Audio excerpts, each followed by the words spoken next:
Hello everyone, welcome back to Buried Files. Tonight we bring you 7 deeply disturbing true police horror stories that will make you question what law enforcement officers really encounter when they respond to calls in the dead of night. These are not fictional tales, but real incidents documented in police reports, witness testimonies, and official records that never made it into mainstream news. Each story has been meticulously compiled from verified sources, including department archives, court documents, and first-hand accounts from officers who lived through experiences that shattered their understanding of reality. Police work exposes individuals to the darkest corners of human existence. But some cases transcend explanation, leaving even seasoned detectives grasping for answers that logic cannot provide.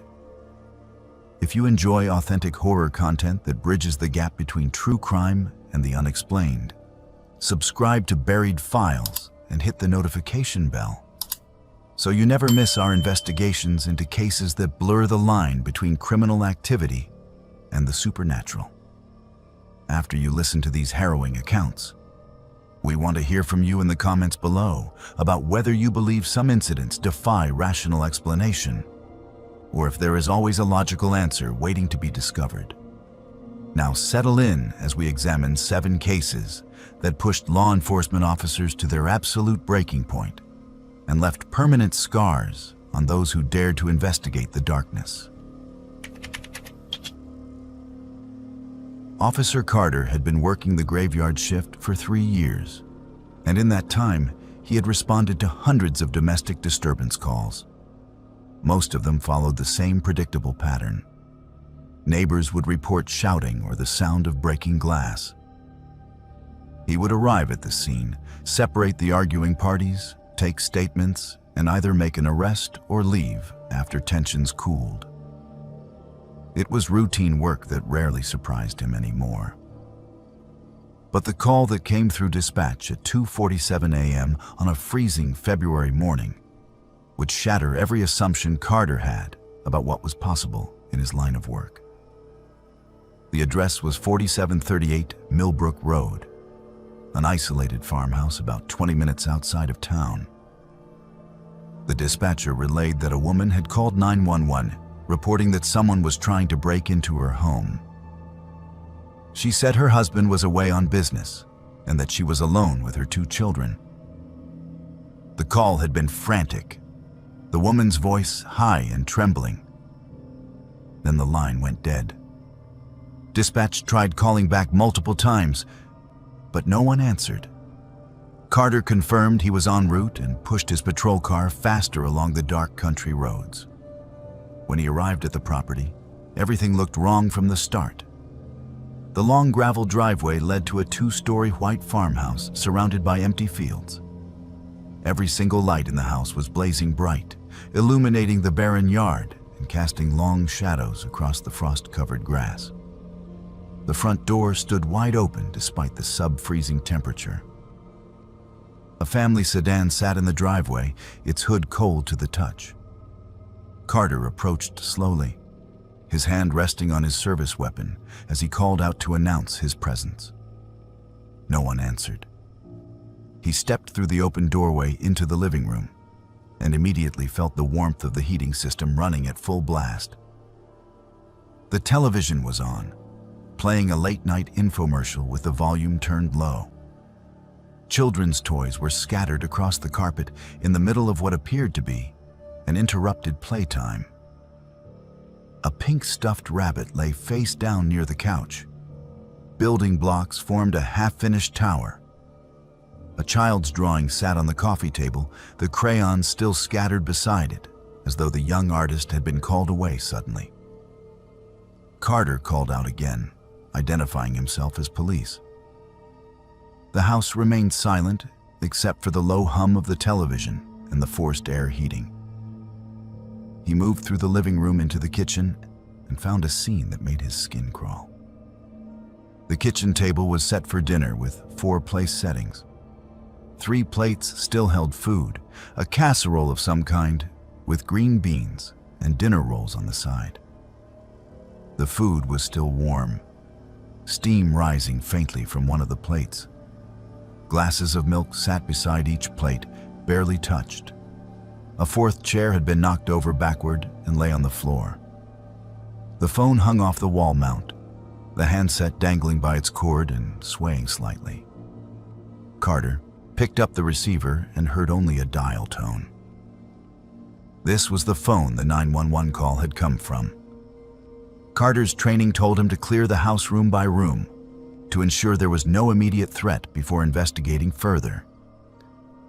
He moved through the first floor, checking the bathroom, a small office, and a laundry room.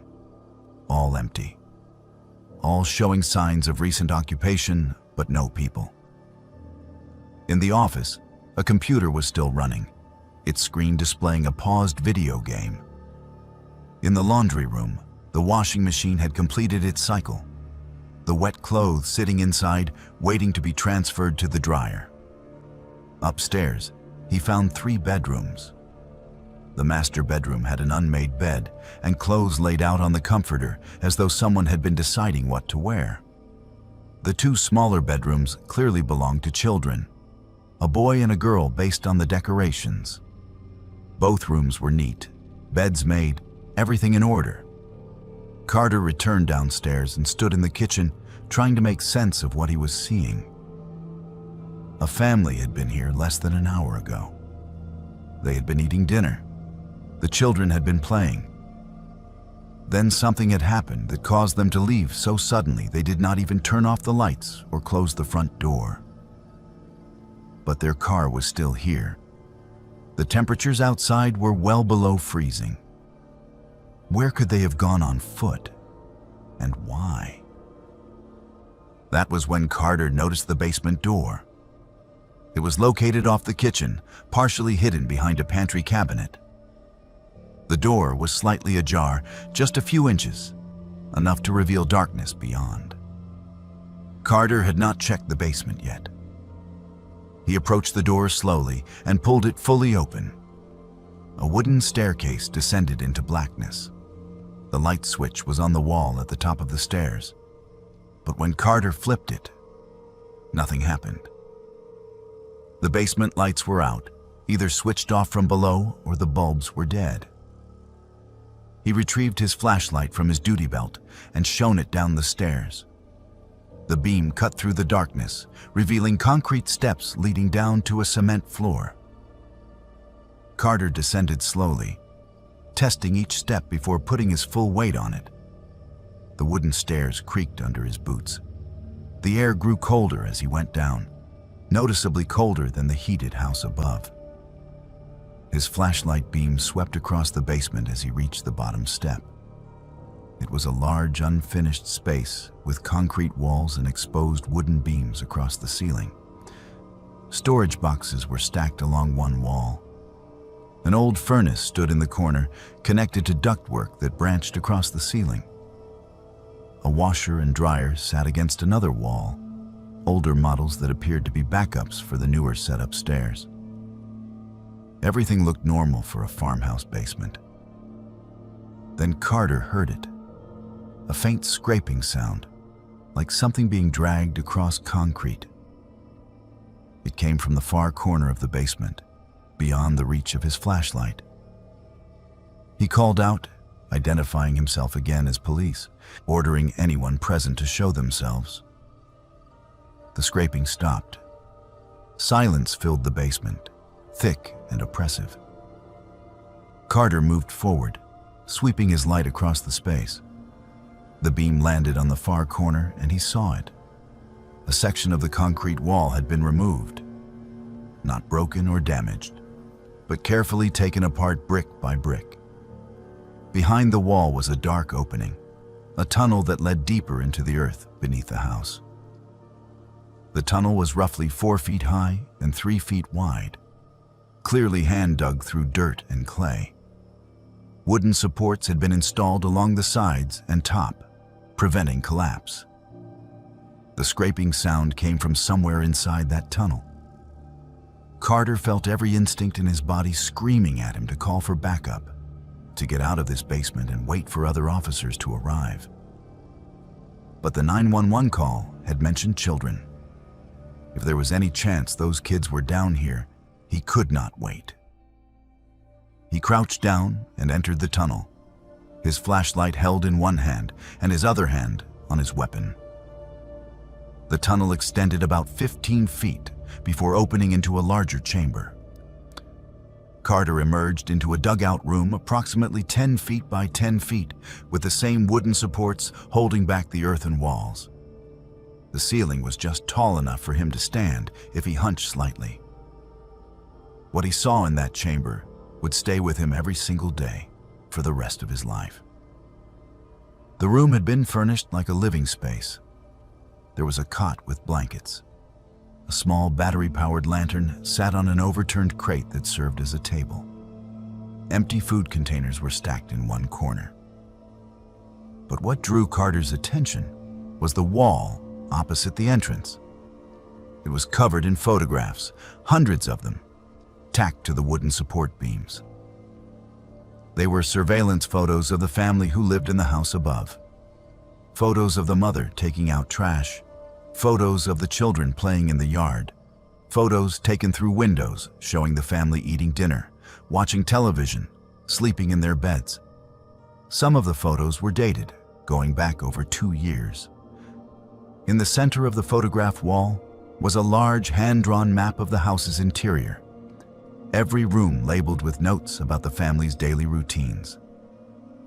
What time they woke up, when the children went to school, when the mother was home alone, the father's business trip schedule.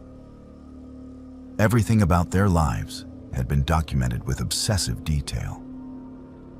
Beside the map were lists written in cramped handwriting, titled with dates. Each list described what the family had done that day, what they had eaten, what they had worn, conversations that had been overheard. Carter realized with horror that someone had been living under this house for years, watching this family, documenting every aspect of their lives. The tunnel had been dug from somewhere else, probably an access point far from the house, and had been expanded over a long period of time. Whoever had created this had been patient, methodical, and completely undetected until tonight. But where was that person now? And where was the family? He heard the scraping sound again, closer this time, coming from behind him. Carter spun around, and his flashlight beam caught movement in the tunnel entrance. A figure was crawling through, moving toward him. In the confined space and poor lighting, Carter could not make out details, only a human shape blocking his only exit.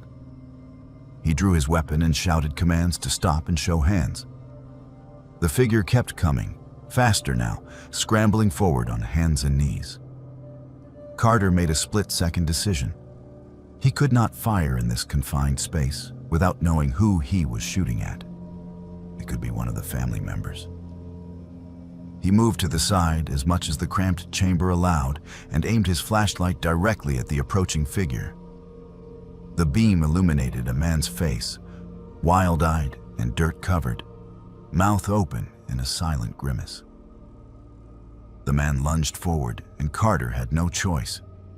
He fired twice.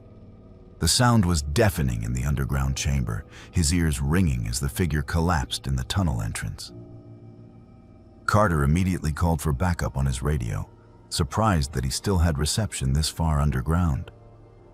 He kept his weapon trained on the figure while he waited, watching for any movement. The man was clearly dead. Carter's shots had been accurate at close range. Within minutes, that felt like hours, he heard voices above in the basement, other officers arriving on scene. They called down to him, and he shouted back his location. Soon, the small chamber was filled with officers, crime scene investigators, and emergency personnel. The investigation that followed revealed the full scope of the horror. The man Carter had shot was identified as a drifter with a history of stalking and breaking and entering charges in 3 other states. He had apparently selected the farmhouse because of its isolated location and had spent nearly 3 years creating the tunnel system and underground room. The tunnel entrance was located nearly 200 yards from the house, hidden in a drainage culvert on the property. He had been entering the house regularly when the family was away, stealing small items, moving things around, accessing their computer and phone records. But what had happened on the night of the 911 call remained a mystery that haunted Carter more than anything else he had discovered. The family was never found. Not in the tunnels, not on the property, not anywhere in the surrounding area despite extensive searches involving dozens of officers and volunteer searchers. Their car was still in the driveway. Their phones and wallets were still in the house. No bodies were ever recovered. It was as if they had simply vanished from their kitchen table in the middle of dinner. The prevailing theory was that the stalker had somehow taken them, perhaps having help from an accomplice who had not been identified. But there was no evidence of additional people involved. No footprints besides those of the family and the stalker. No tire tracks from another vehicle. The mother's 911 call had reported someone trying to break in, but there was no sign of forced entry anywhere in the house. The front door had been opened from inside, not broken. Whatever had happened in those final minutes before Carter arrived remained unexplained. Carter stayed on the force for 2 more years after that night, but the incident changed him fundamentally.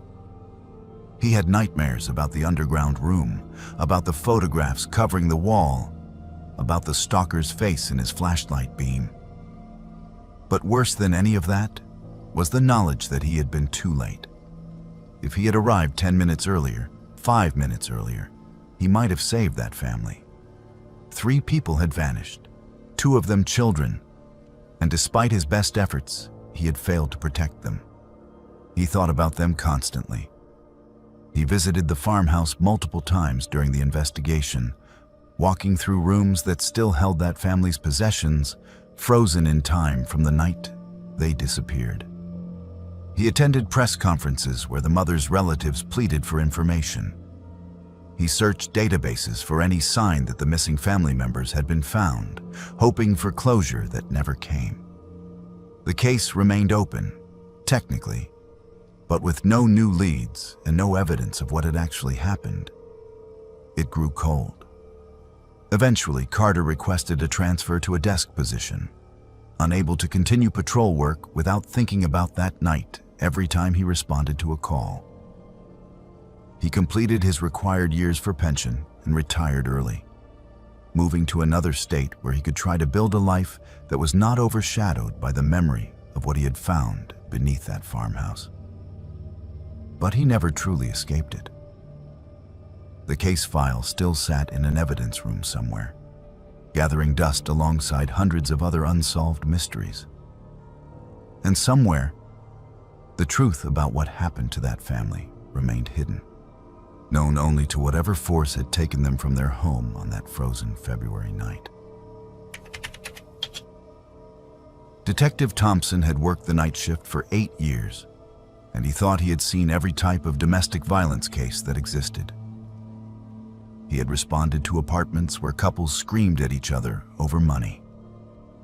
He had arrested men who put their hands on their partners in drunken rage. He had comforted children who cowered in closets while their parents destroyed the home around them. It was the worst part of the job. But Thompson had developed a thick skin and a methodical approach to handling these situations.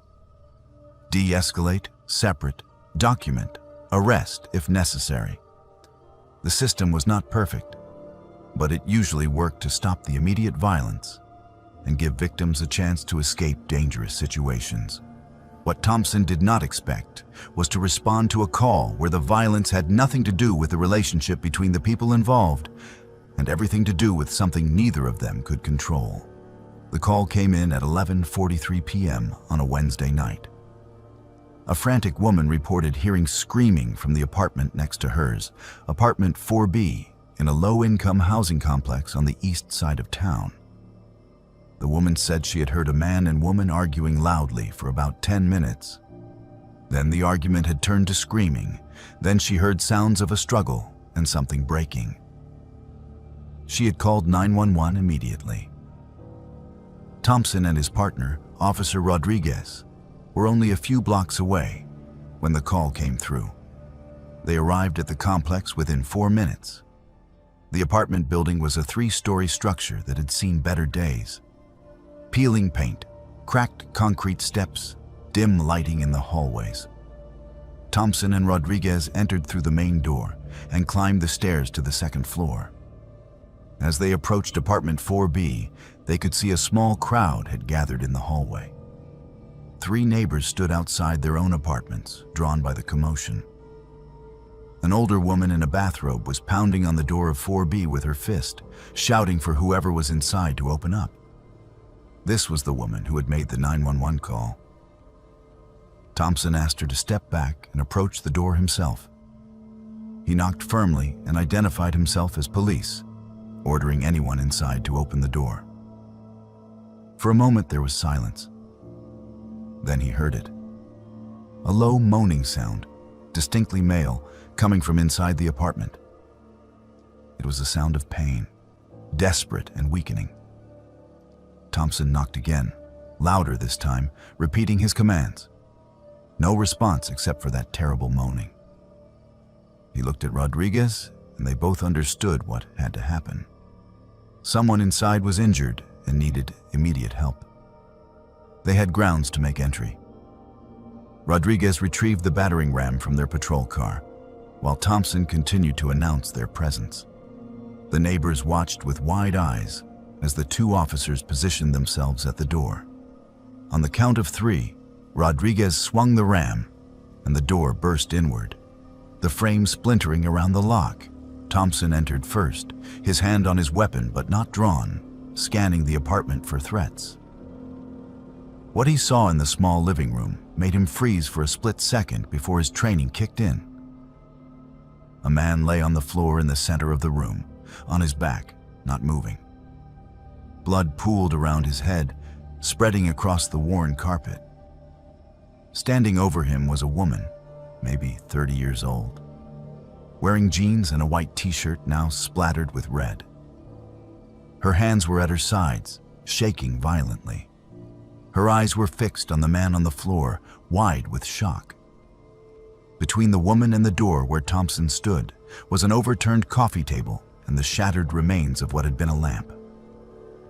The scene told a clear story of a physical altercation that had turned deadly. Thompson immediately called for emergency medical services, while Rodriguez moved to secure the woman, gently taking her by the arm and guiding her away from the body. The woman did not resist. She moved mechanically, as though in a trance, allowing herself to be led to the far corner of the room. Thompson knelt beside the man and checked for a pulse. It was there, weak and irregular, but present. The man was still alive. The head wound was severe, blood still flowing from a gash above his right temple. Thompson applied pressure with his hand while waiting for the paramedics, knowing that every second counted.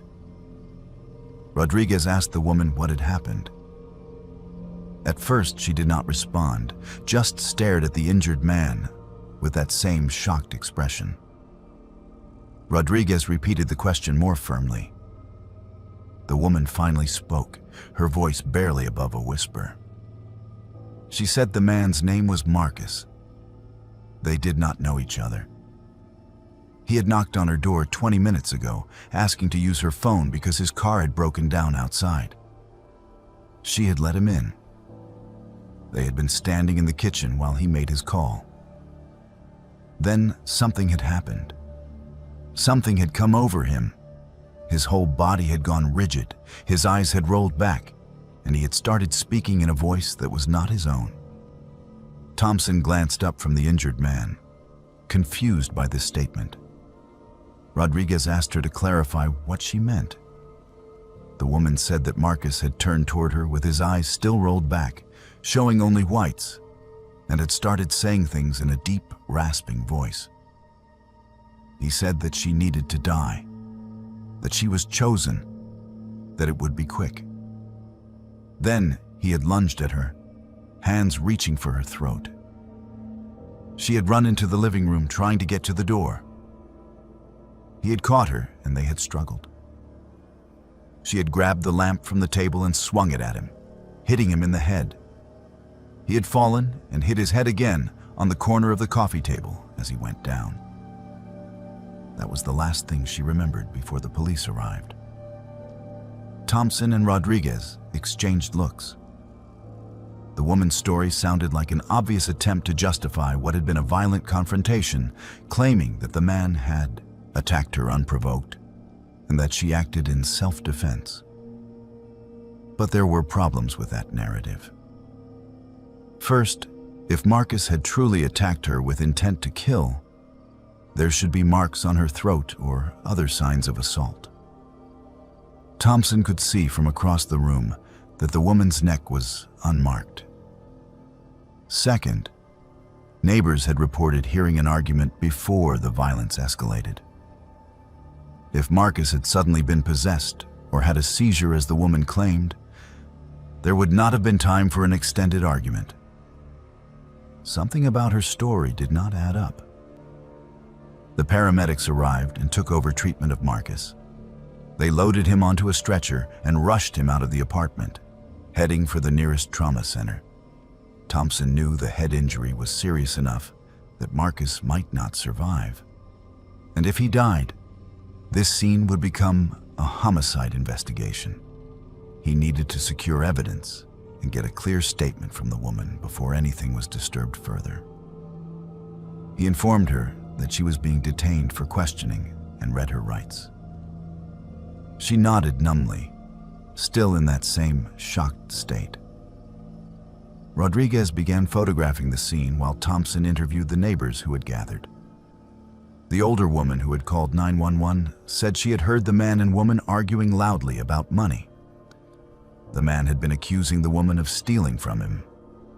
The woman had denied it and told him to leave. The argument had escalated from there, getting louder and more aggressive, until there were sounds of furniture breaking and then silence followed by that awful moaning. Another neighbor corroborated this timeline, saying the argument had lasted at least 10 minutes before turning physical. This directly contradicted the woman's claim that Marcus had attacked her suddenly without warning. Thompson returned to the woman and confronted her with these witness statements. For a long moment, she said nothing. Then tears began streaming down her face, and she changed her story. She admitted that she and Marcus did know each other. They had been involved in a drug transaction earlier that day. Marcus claimed she had shorted him on the payment. He had shown up at her apartment demanding the rest of the money. She did not have it. The argument had turned violent when he grabbed her and shoved her against the wall. She had fought back, grabbing the lamp and hitting him harder than she intended. Everything after that was true. He had fallen and hit his head on the table. She had panicked and made up the story about him attacking her unprovoked because she was afraid of being arrested for assault. This new version of events made more sense given the witness statements. But Thompson still felt something was off about the whole situation. He asked the woman to sit on the couch while Rodriguez continued documenting the scene. As Thompson walked around the apartment looking for anything that might provide additional context, he noticed something strange. On the kitchen counter was Marcus's phone, still unlocked and showing his recent calls. Thompson picked it up and scrolled through. The last call Marcus had made was to someone listed as Mom in his contacts. The call had lasted less than a minute and had been placed at 11:29 p.m., about 14 minutes before the 911 call. Thompson played the voicemail that Marcus's mother had left, calling him back. Her message was frantic. She said she had just received a strange call from Marcus, where he had not sounded like himself. His voice had been different, deeper, and he had said disturbing things that made no sense. She begged him to call her back and tell her he was okay. Thompson felt a chill run down his spine. He checked the timestamp on the voicemail. It had been left at 11:31 p.m., 2 minutes after Marcus had called his mother and at least 10 minutes before the violent confrontation, according to witness statements. But the woman had said Marcus made a phone call after arriving at her apartment, which would have been around 11:25 p.m. based on her timeline. If Marcus had called his mother at 11:29 p.m., and his mother immediately noticed something was wrong with his voice, that meant something had changed in Marcus during those few minutes he was in the apartment, before the argument even started. Thompson looked at the woman on the couch. She was crying softly, her hands clasped together. He asked her if she had noticed anything unusual about Marcus's behavior or voice before the argument began. She looked up at him with red eyes and nodded slowly. She said that yes, now that he mentioned it. Marcus had seemed strange. When he first arrived, he'd been angry but coherent, arguing about the money in his normal voice. But after he made the phone call to his mother, something had changed. His expression had gone blank for a moment. Then, when he started arguing again, his voice had sounded different, deeper and harsher. She had thought he was just getting more angry, but looking back, it had been an unsettling change. That was when he had become physical, shoving her with more violence than seemed necessary for an argument about a few $100s. Rodriguez called Thompson over to the coffee table. He had been examining the shattered lamp and had found something embedded in the base. It was a small folded piece of paper, yellowed with age, that had apparently been hidden inside the hollow base of the lamp. Rodriguez carefully unfolded it. The paper contained a handwritten note in faded ink. The writing was in a language neither officer recognized, symbols and characters that looked vaguely like Latin, but were not quite right. At the bottom of the note was a drawing of a symbol, a circle with intersecting lines and strange markings around the perimeter. Thompson photographed the note and refolded it, placing it in an evidence bag. Over the next few hours, the investigation proceeded by standard protocol. The woman was arrested and charged with assault. Her apartment was processed as a crime scene. Statements were taken from all witnesses. Thompson received word from the hospital that Marcus had died from his injuries at 2:17 a.m., which upgraded the charge to involuntary manslaughter. Everything followed normal procedures. But Thompson could not shake the feeling that there was more to this case than a simple drug dispute that turned violent. He spent his off hours over the next few days researching the symbols on the note found in the lamp base. He consulted with professors at the local university who specialized in ancient languages and occult history. One professor identified the symbols as being related to medieval rituals intended to trap or bind malevolent entities. The professor explained that certain objects were believed to contain or restrain dark forces, and that breaking such an object could potentially release whatever had been bound. It was all folklore and superstition, of course, but the professor found it academically interesting that someone had gone to the trouble of creating such a note and hiding it inside a lamp. Thompson thought about Marcus's mother's voicemail, about the change in his voice. He thought about the woman's description of Marcus's eyes rolling back and his personality shifting. He thought about the timing of everything, how the violence had escalated so suddenly after Marcus made that phone call. And he thought about the lamp, shattered on the floor, and the ancient note that had been hidden inside it for who knows how long. The rational explanation was that Marcus had been high on drugs, that his behavior had been erratic because of substances in his system. The toxicology report would confirm or deny that theory. When the toxicology results came back 3 weeks later, they showed that Marcus had no drugs or alcohol in his system at the time of his death. He had been completely sober.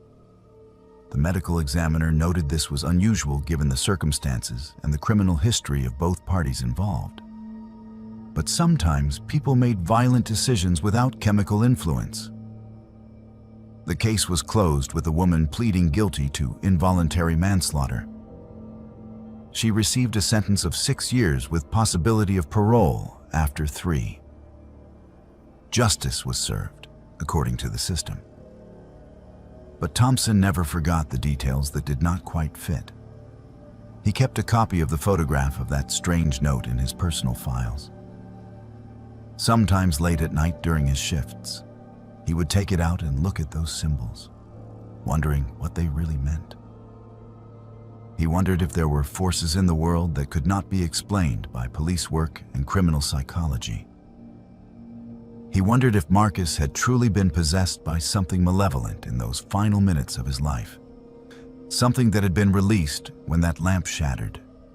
And he wondered how many other cases in his career had rational explanations that only covered up deeper mysteries that humanity was not meant to understand. Years later, Thompson would retire from the force with commendations and a spotless record. But he never told anyone about his doubts regarding the Marcus case. It was easier to accept the official narrative, to file it away as just another tragic incident of violence between people involved in criminal activity. Some questions, Thompson learned, were better left unanswered. Some mysteries were meant to remain in the dark where they belonged. Officer Harris had been with the department for 6 years, working patrol and occasional detective support assignments. When his supervisor approached him about a special project, Harris welcomed the change of pace from his usual duties. The Cold Case Division needed help organizing their evidence storage room, a cluttered basement space that had accumulated decades worth of files, boxes, and physical evidence from unsolved crimes. The room had fallen into disarray after budget cuts eliminated the clerk position responsible for maintaining the cataloging system. Harris was told the project would take several weeks, working during his shift downtime. It seemed like tedious but straightforward work. He had no idea that he was about to discover something that would expose a dark truth about the department itself. The evidence room was exactly as chaotic as promised. Metal shelves lined the walls from floor to ceiling, packed with cardboard boxes of varying sizes. Each box was supposed to be labeled with a case number, date, and brief description of contents. But many boxes had faded labels or no labels at all. Some shelves held items that had simply been piled there with no organization whatsoever. Harris's job was to go through everything systematically, verify that each item matched the database records, and reorganize the room according to proper protocols. It was going to be a long project. But Harris appreciated the quiet solitude compared to the chaos of patrol work. He started in one corner and worked his way methodically along each shelf. Most boxes contained exactly what their labels indicated: evidence from burglaries, assault cases, drug arrests. He would open each box, photograph the contents, verify against the database entry, update the record if needed, and move on. It was monotonous work, but necessary. The department had recently lost a case because the defense attorney successfully argued that evidence had been mishandled due to poor documentation. The DA wanted to avoid any similar problems in future cases, especially cold cases that might still be prosecuted if new leads developed. Harris was 3 days into the project when he found the unlabeled box. It was tucked in the back corner of a bottom shelf, hidden behind several properly labeled boxes from the late 1990s. The cardboard was old and slightly deteriorated, held together with packing tape that had yellowed with age. There was no case number, no date, no marking of any kind. Harris pulled it out carefully and set it on his work table. When he opened it, his first thought was that someone had mistakenly stored personal items in the evidence room. The box contained what looked like souvenirs or keepsakes. There were Polaroid photographs, a spiral-bound journal, and several small objects, including jewelry and a child's hair ribbon. Harris picked up the photographs and began looking through them. His confusion quickly turned to unease. The Polaroids showed women in various settings. Some appeared to be candid shots taken without the subject's knowledge. Others showed women who appeared unconscious or restrained. The images were disturbing enough that Harris immediately recognized them as potential evidence in serious crimes. He set the photos aside and opened the journal. The entries were dated, spanning from 1985 to 1998.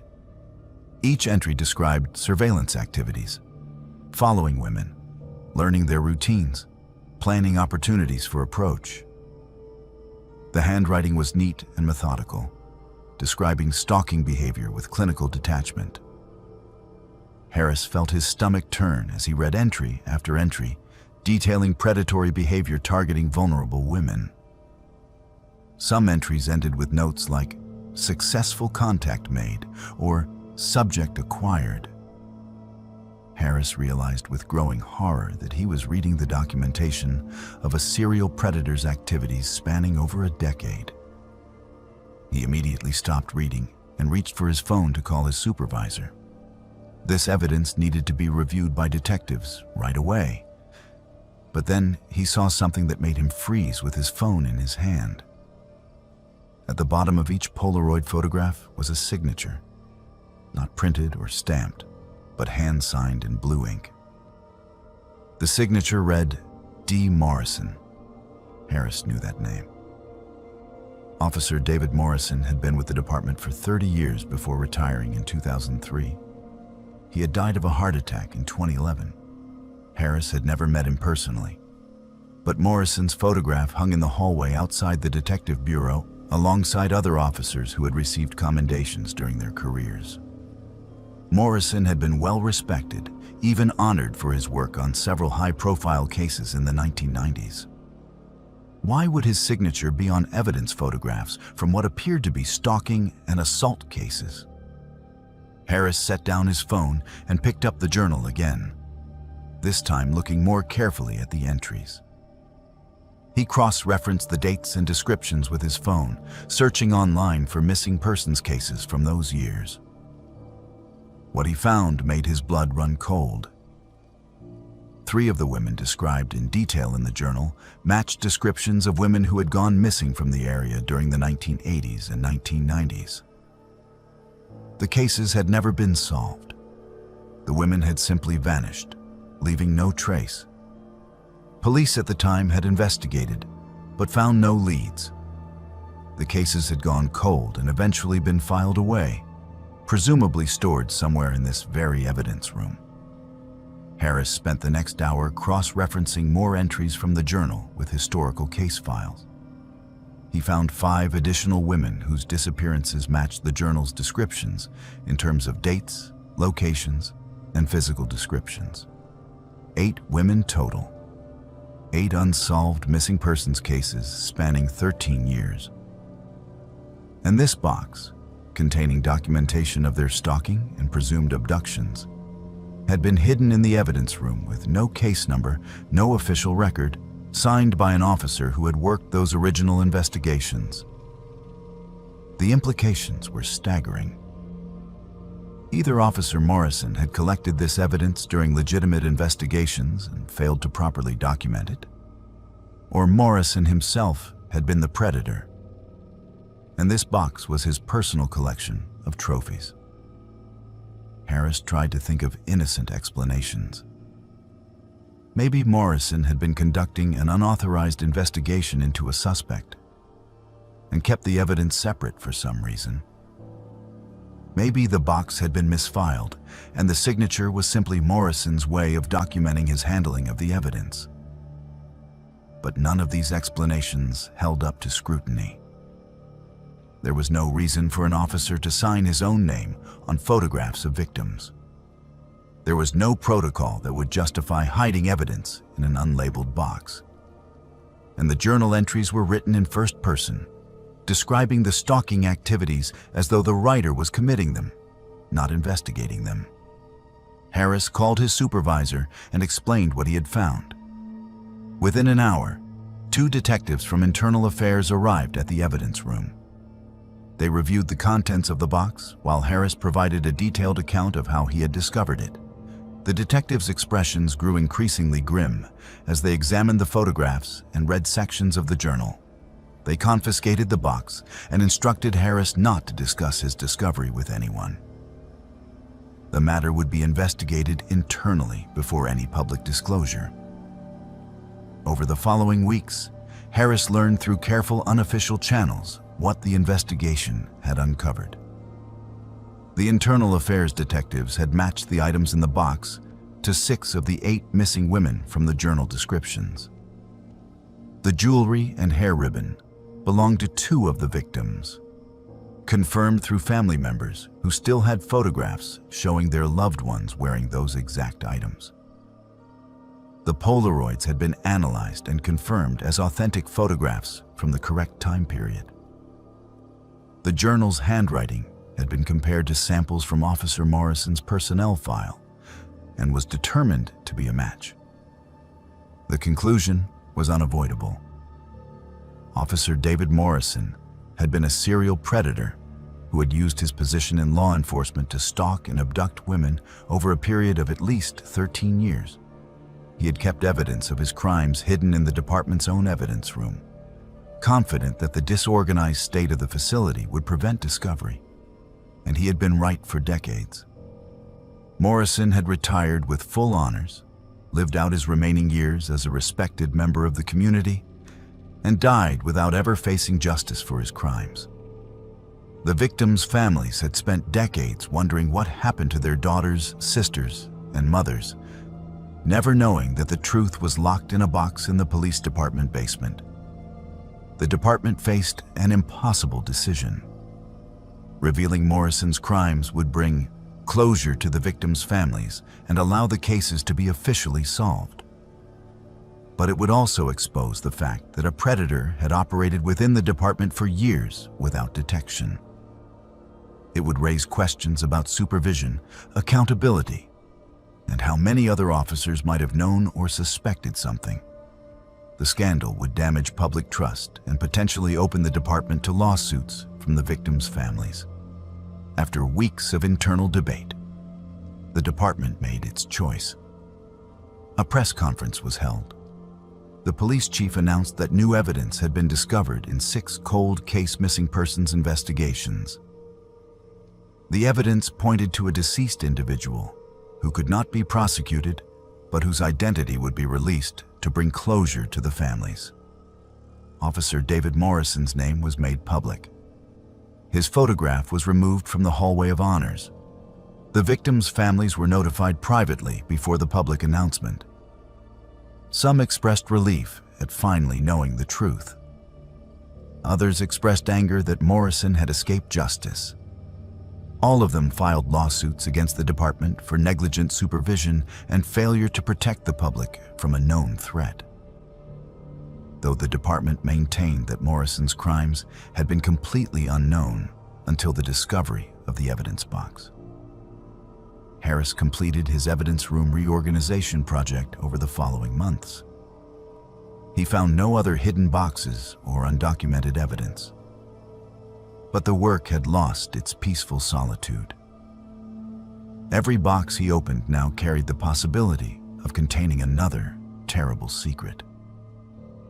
He thought constantly about the women whose lives had been stolen by someone who should have been protecting them. He thought about how easily Morrison's crimes might never have been discovered if budget cuts had not necessitated the evidence room reorganization. How many other departments had similar secrets hidden in their basements, waiting to be found? Eventually, Harris requested a transfer to a different division. He could not continue working in the evidence room, knowing what it had concealed. His supervisor granted the transfer without question, understanding that some discoveries left permanent marks on those who made them. Harris returned to patrol work, but he was changed by what he had found. He looked at veteran officers differently now, wondering what secrets they might carry. He understood that the uniform did not guarantee honor, and that the worst monsters sometimes hid behind badges and oaths. It was a bitter lesson, but one that made him more determined to be the kind of officer who upheld the true meaning of justice, not the corrupted version that Morrison had represented. Officer Clark had been with the department for 3 years when he first responded to a call at 1847 Ashwood Drive. It was a routine wellness check requested by a concerned neighbor who had not seen the elderly resident in several days.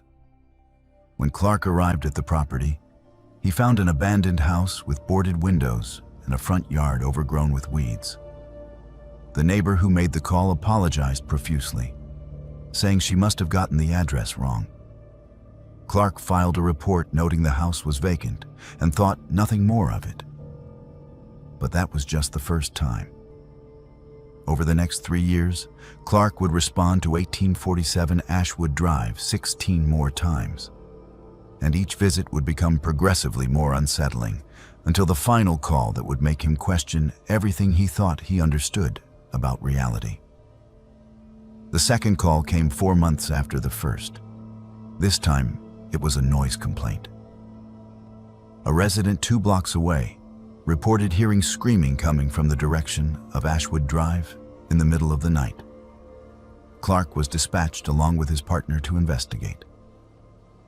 They drove slowly down the street with their windows down, listening for any disturbance. When they reached 1847 Ashwood Drive, the same abandoned house stood silent and dark. They checked the property, found no signs of entry or activity, and concluded the complainant had been mistaken about the location. The third call was a suspected break-in. Someone driving past claimed they saw flashlight beams moving inside the house. Again, Clark responded. Again, he found nothing. After the 5th or 6th call, Clark started to notice the pattern. Every call came from a different person reporting different concerns, but they all identified 1847 Ashwood Drive as the source of the problem. Domestic disputes, suspicious vehicles, possible intruders, sounds of distress. The calls came at various times, day and night, with weeks or sometimes months between them. But the result was always the same.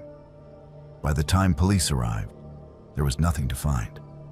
No people, no vehicles, no evidence that anyone had been at the property. Clark mentioned the strange pattern to his sergeant, who pulled the history on the address. The records showed that 1847 Ashwood Drive had been the site of a murder-suicide in October 2009. A man named Gerald Vance had killed his wife and then himself inside the house. The property had been foreclosed by the bank after sitting on the market for 2 years with no buyers. The house had been empty ever since, slowly deteriorating as vandals occasionally broke in and the neighborhood declined around it. But here was the strange part. The 911 calls about the address had started in 2010, just months after the murder-suicide, and had continued regularly for over a decade. Dozens of calls from different people, all reporting activity at an abandoned house where no activity was possible. Clark's sergeant suggested that the house had simply gained a reputation in the neighborhood as a place where bad things happened, and residents were hypervigilant about any real or imagined disturbances nearby. People heard sounds from other houses and misidentified the source as coming from the notorious murder house. It made sense logically, and Clark accepted this explanation. But as he continued to respond to calls at 1847 Ashwood Drive, he began to doubt the rational narrative. Because some of the calls were not coming from neighbors. They were coming from inside the house. The police dispatch system showed the phone number and location for every 911 call. Most calls came from cell phones with approximate tower locations. but starting with Clark's 8th or 9th response to 1847 Ashwood Drive. Several of the calls showed as originating from a landline at that exact address. The first time Clark noticed this, he assumed it was an error in the system. But when it happened again, he asked dispatch to verify. The dispatcher confirmed that the call was coming from the landline registered to 1847 Ashwood Drive, a number that had been disconnected by the phone company in 2009 after the murder-suicide. Somehow calls were being placed from a phone line that did not exist, from a house where no one lived. Clark researched the phenomenon and found that old phone lines can sometimes cross signals or create phantom connections, especially in areas with outdated infrastructure. This seemed like a reasonable explanation until he actually answered one of those calls. It happened on a Tuesday night in November. Clark was on patrol when dispatch radioed that a 911 call had just come in from 1847 Ashwood Drive. The caller had not spoken, but dispatch could hear background noise before the line disconnected. Clark was only 3 blocks away. He told dispatch he would check it out and arrived at the house within 2 minutes. As always, the house was dark and appeared undisturbed. But this time, Clark's instincts told him something was different. He stood on the overgrown front lawn, staring at the boarded windows, and felt an overwhelming sense that he was being watched. His radio crackled, and dispatch came back on. Another 911 call was coming from the Ashwood address right now, while Clark was standing outside. Dispatch asked if he could see anyone inside. Clark said no, but he was going to investigate. He approached the front door, which was secured with a padlock. The windows were all boarded from the outside with no way to see in. He walked around the perimeter of the house and found no signs of entry. Then his phone rang.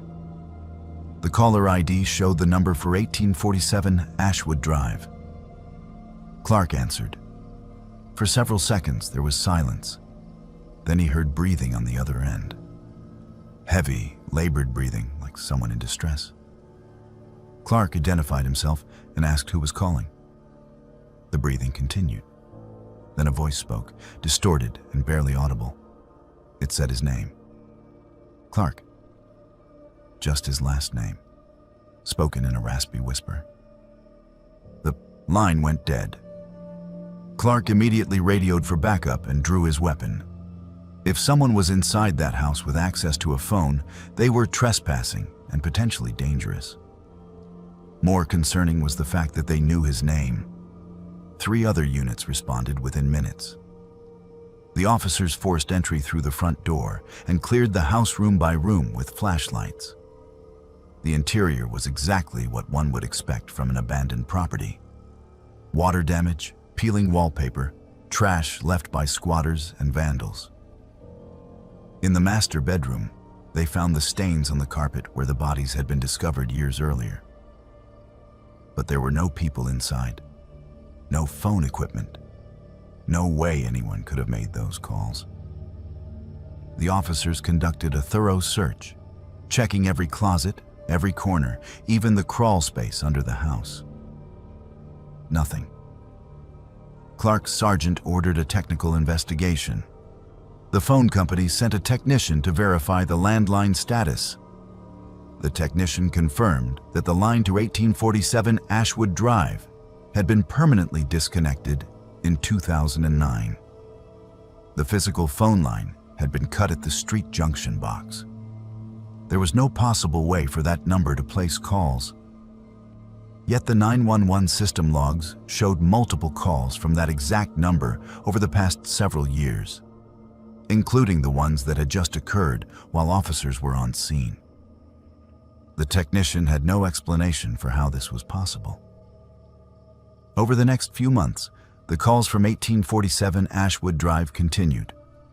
Clark responded each time, and each time he found nothing. But the calls became more disturbing. Sometimes when he answered, his phone would ring from that number, and he would hear voices in the background. Crying, arguing, sounds consistent with a domestic disturbance.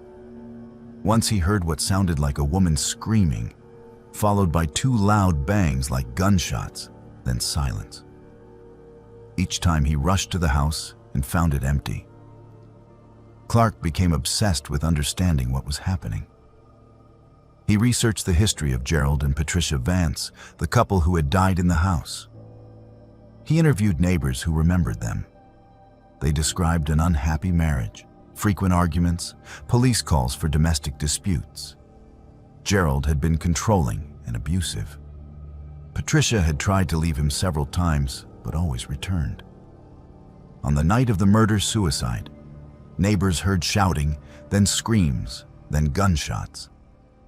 Police arrived to find both of them dead. Gerald had shot Patricia in the bedroom and then turned the gun on himself. The case was straightforward, closed quickly, and filed away. But Clark discovered something strange in the old case files. In the weeks leading up to the murder-suicide, Patricia Vance had called 911 multiple times, reporting that her husband was threatening her. Each time, police responded and found Gerald calm and cooperative. Patricia would recant her accusations, saying she had overreacted. Officers documented the calls, but made no arrests. After the murder, there was some internal discussion about whether the department had failed to protect Patricia. But ultimately, it was decided that officers had followed proper procedures. There was no way to know Gerald would escalate to murder. Patricia's final 911 call had come on the night she died. She told the dispatcher her husband had a gun and was going to kill her. By the time police arrived, both were already dead. Clark realized the calls to 1847 Ashwood Drive matched the pattern of Patricia's calls for help. They were desperate, recurring, and seemingly impossible to verify or resolve. It was as though her final terrified moments had left an imprint on that house, a psychic echo that continued to reach out through disconnected phone lines, pleading for help that would never come. Clark knew how insane this sounded. He was a police officer, trained to deal with facts and evidence, not ghost stories. But he could not deny what he experienced. The calls were real. The voice saying his name was real. Whatever was happening at 1847 Ashwood Drive transcended normal explanation. On Clark's 17th and final response to the address, he made a decision. He entered the house alone without backup, without telling anyone where he was going. He needed to confront whatever was in that house, to understand it or make it stop. He walked through the rooms with his flashlight, calling out to Patricia Vance by name. He told her he was sorry no one had helped her in time. He said that her husband could not hurt her anymore. The house remained silent. Then his flashlight flickered and died. In the darkness, he heard footsteps moving across the floor above him. He heard a door slam. He heard that same raspy breathing from the phone calls close behind him in the dark. Clark ran. He got out of that house and drove away, and he submitted his transfer request the next morning. Clark moved to a different precinct across town. He never responded to another call at 1847 Ashwood Drive. But according to department records, the calls from that address continue to this day. Other officers respond, find nothing, file reports, and move on. Most of them probably think it is just system glitches or neighborhood pranks. But Clark knows better.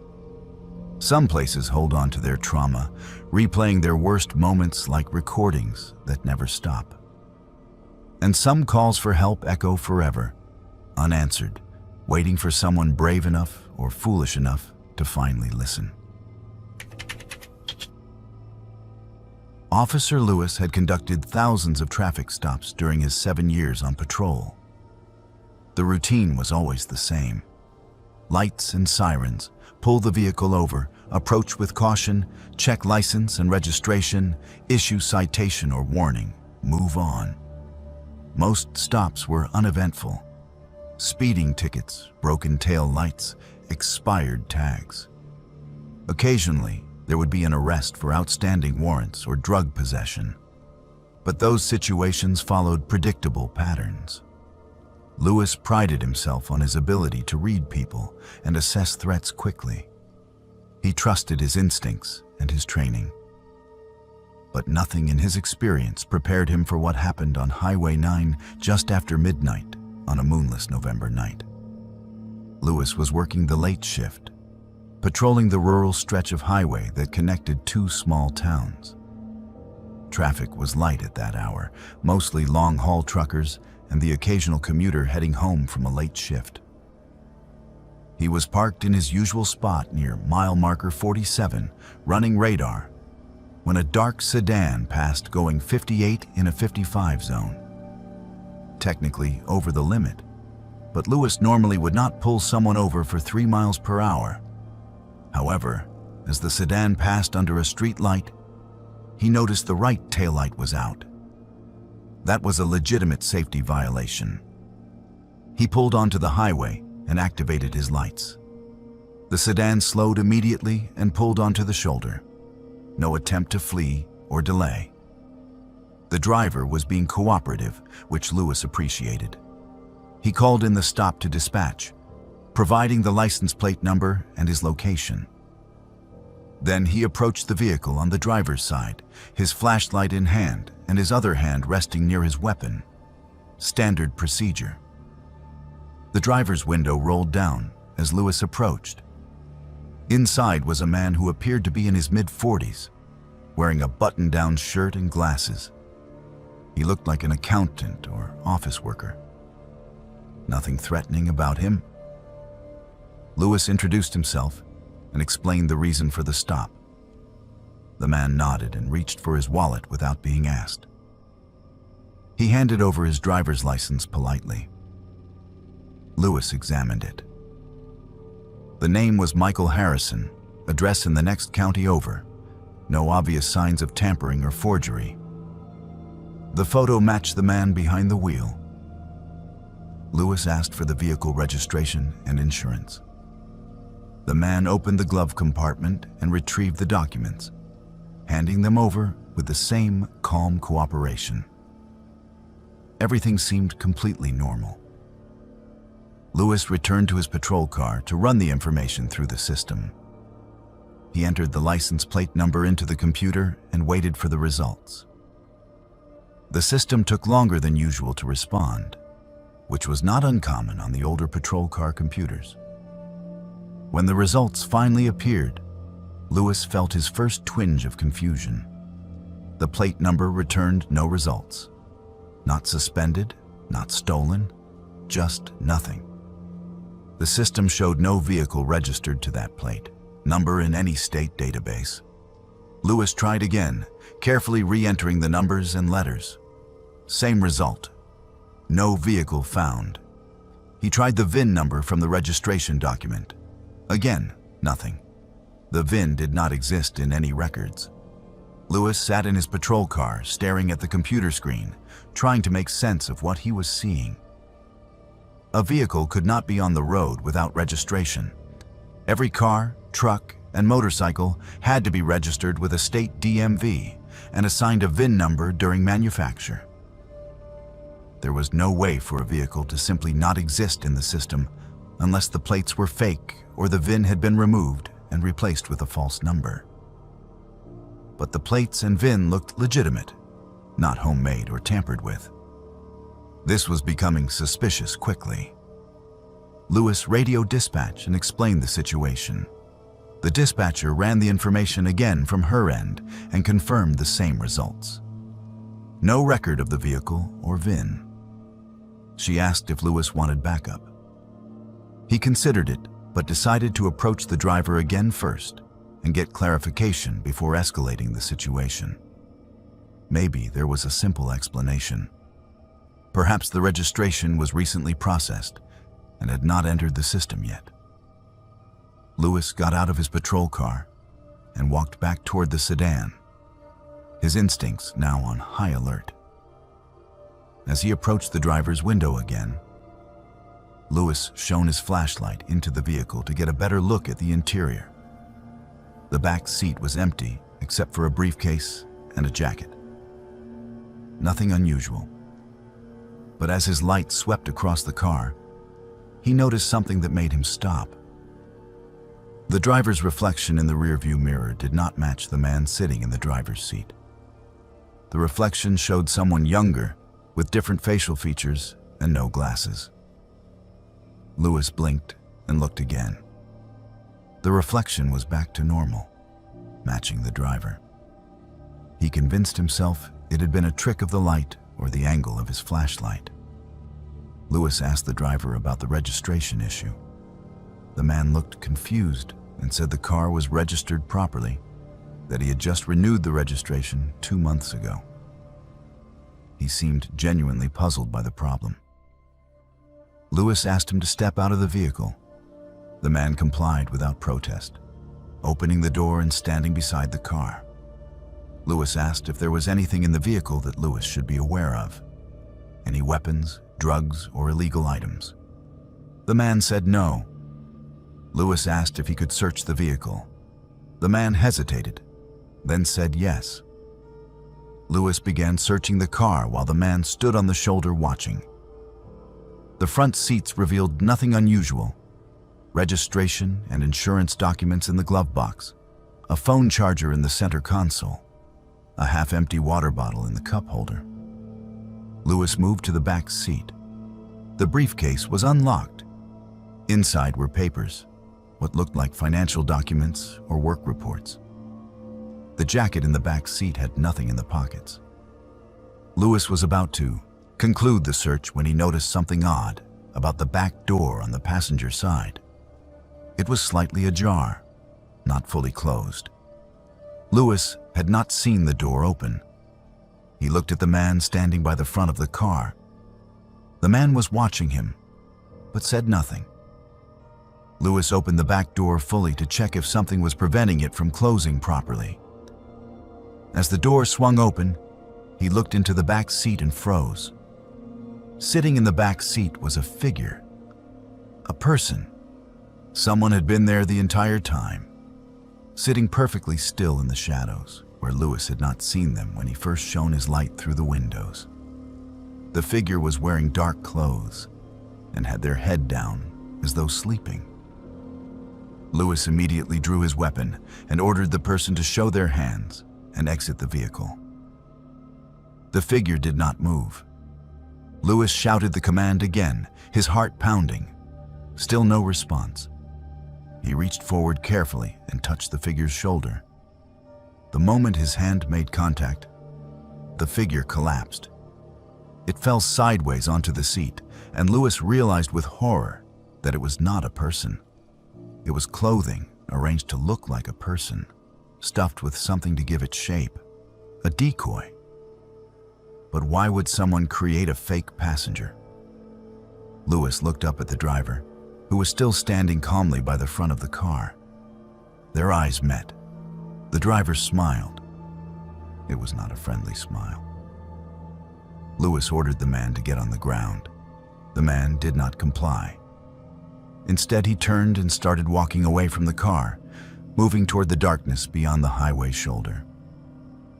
Lewis shouted for him to stop. The man kept walking. Lewis ran after him, reaching out to grab his arm.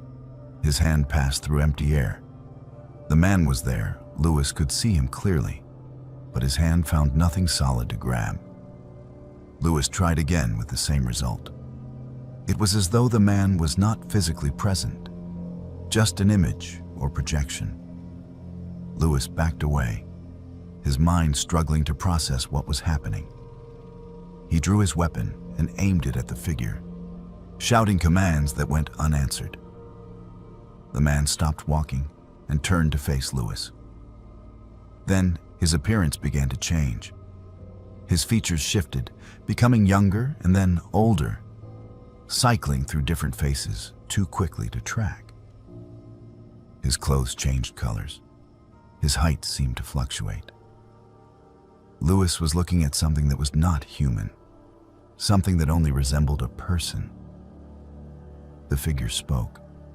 Its voice was layered, multiple voices speaking in unison. It said that Lewis had been chosen to witness, that the boundaries were thinner here, that others would come. Then it turned and walked into the darkness beyond the highway, fading from view within seconds. Lewis stood on the shoulder of Highway 9, breathing hard, his weapon still drawn, staring into the empty night. The sedan was still sitting there with its lights on and the back door open. The fake passenger was still arranged on the back seat.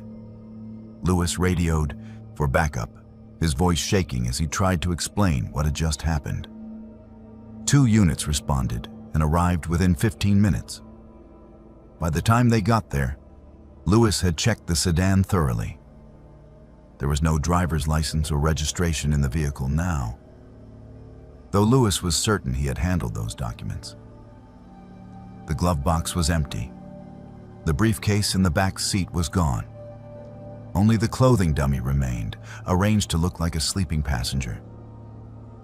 The responding officers searched the area but found no sign of the driver.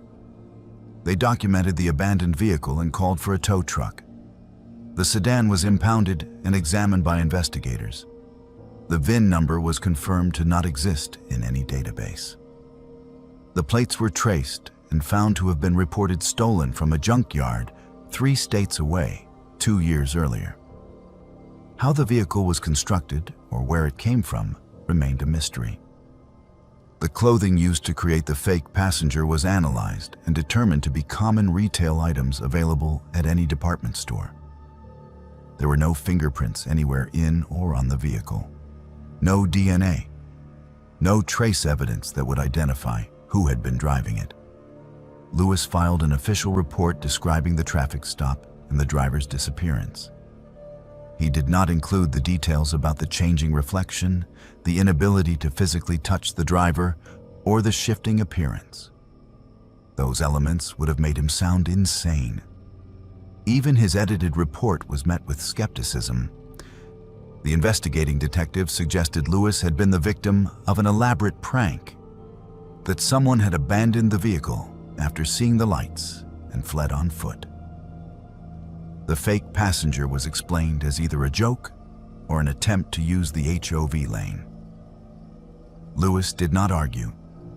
He accepted the official interpretation even though he knew it was wrong. In the months that followed, Lewis continued working Highway 9 during the late shift. He conducted traffic stops as always, following the same procedures he had always followed. But he watched every driver more carefully now. He looked for signs that they might not be what they appeared to be. And sometimes, late at night when the highway was empty and dark, he would park near mile marker 47 and watch for that sedan. He never saw it again. But twice he saw other vehicles that returned no results when he ran their plates. Both times he let them pass without pulling them over. Some mysteries were better left uninvestigated. Detective Walker had spent 12 years working homicide cases, and in that time he had conducted hundreds of interrogations. He had interviewed witnesses who could not remember crucial details. He had questioned suspects who lied with practiced ease. He had sat across from killers who showed no remorse and victims' families who demanded justice he could not always provide. Walker thought he had developed the ability to read people, to separate truth from deception, to understand the psychology of criminals. But nothing in his training or experience prepared him for the interview he conducted with Raymond Becker, a man on death row with less than 3 weeks until his scheduled execution. Becker had been convicted of murder 12 years earlier. The case had been straightforward. Becker had killed his business partner during an argument over money, shooting him 3 times in the chest in Becker's office after business hours. Security camera footage showed Becker arriving at the office building alone at 9:30 p.m. His partner arrived at 9:45 p.m. At 10:17 p.m., Becker was seen leaving the building carrying a large duffel bag. His partner's body was discovered the next morning by the cleaning crew. Becker was arrested within 24 hours. The murder weapon was found in his home. His fingerprints were on the gun. Ballistics matched. The trial lasted 3 weeks, and the jury deliberated for less than 4 hours before returning a guilty verdict. Becker was sentenced to death. For 12 years, Becker had maintained his innocence despite the overwhelming evidence against him. He filed appeals that were denied.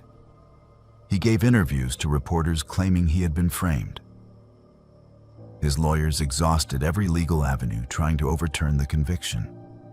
Nothing worked. The evidence was too solid, the case too clear. Becker was going to die for his crime. Then 3 weeks before his execution date, Becker contacted the district attorney's office with an unusual request. He wanted to speak with a homicide detective about other murders. He claimed he had information about unsolved cases, and he would provide details in exchange for nothing.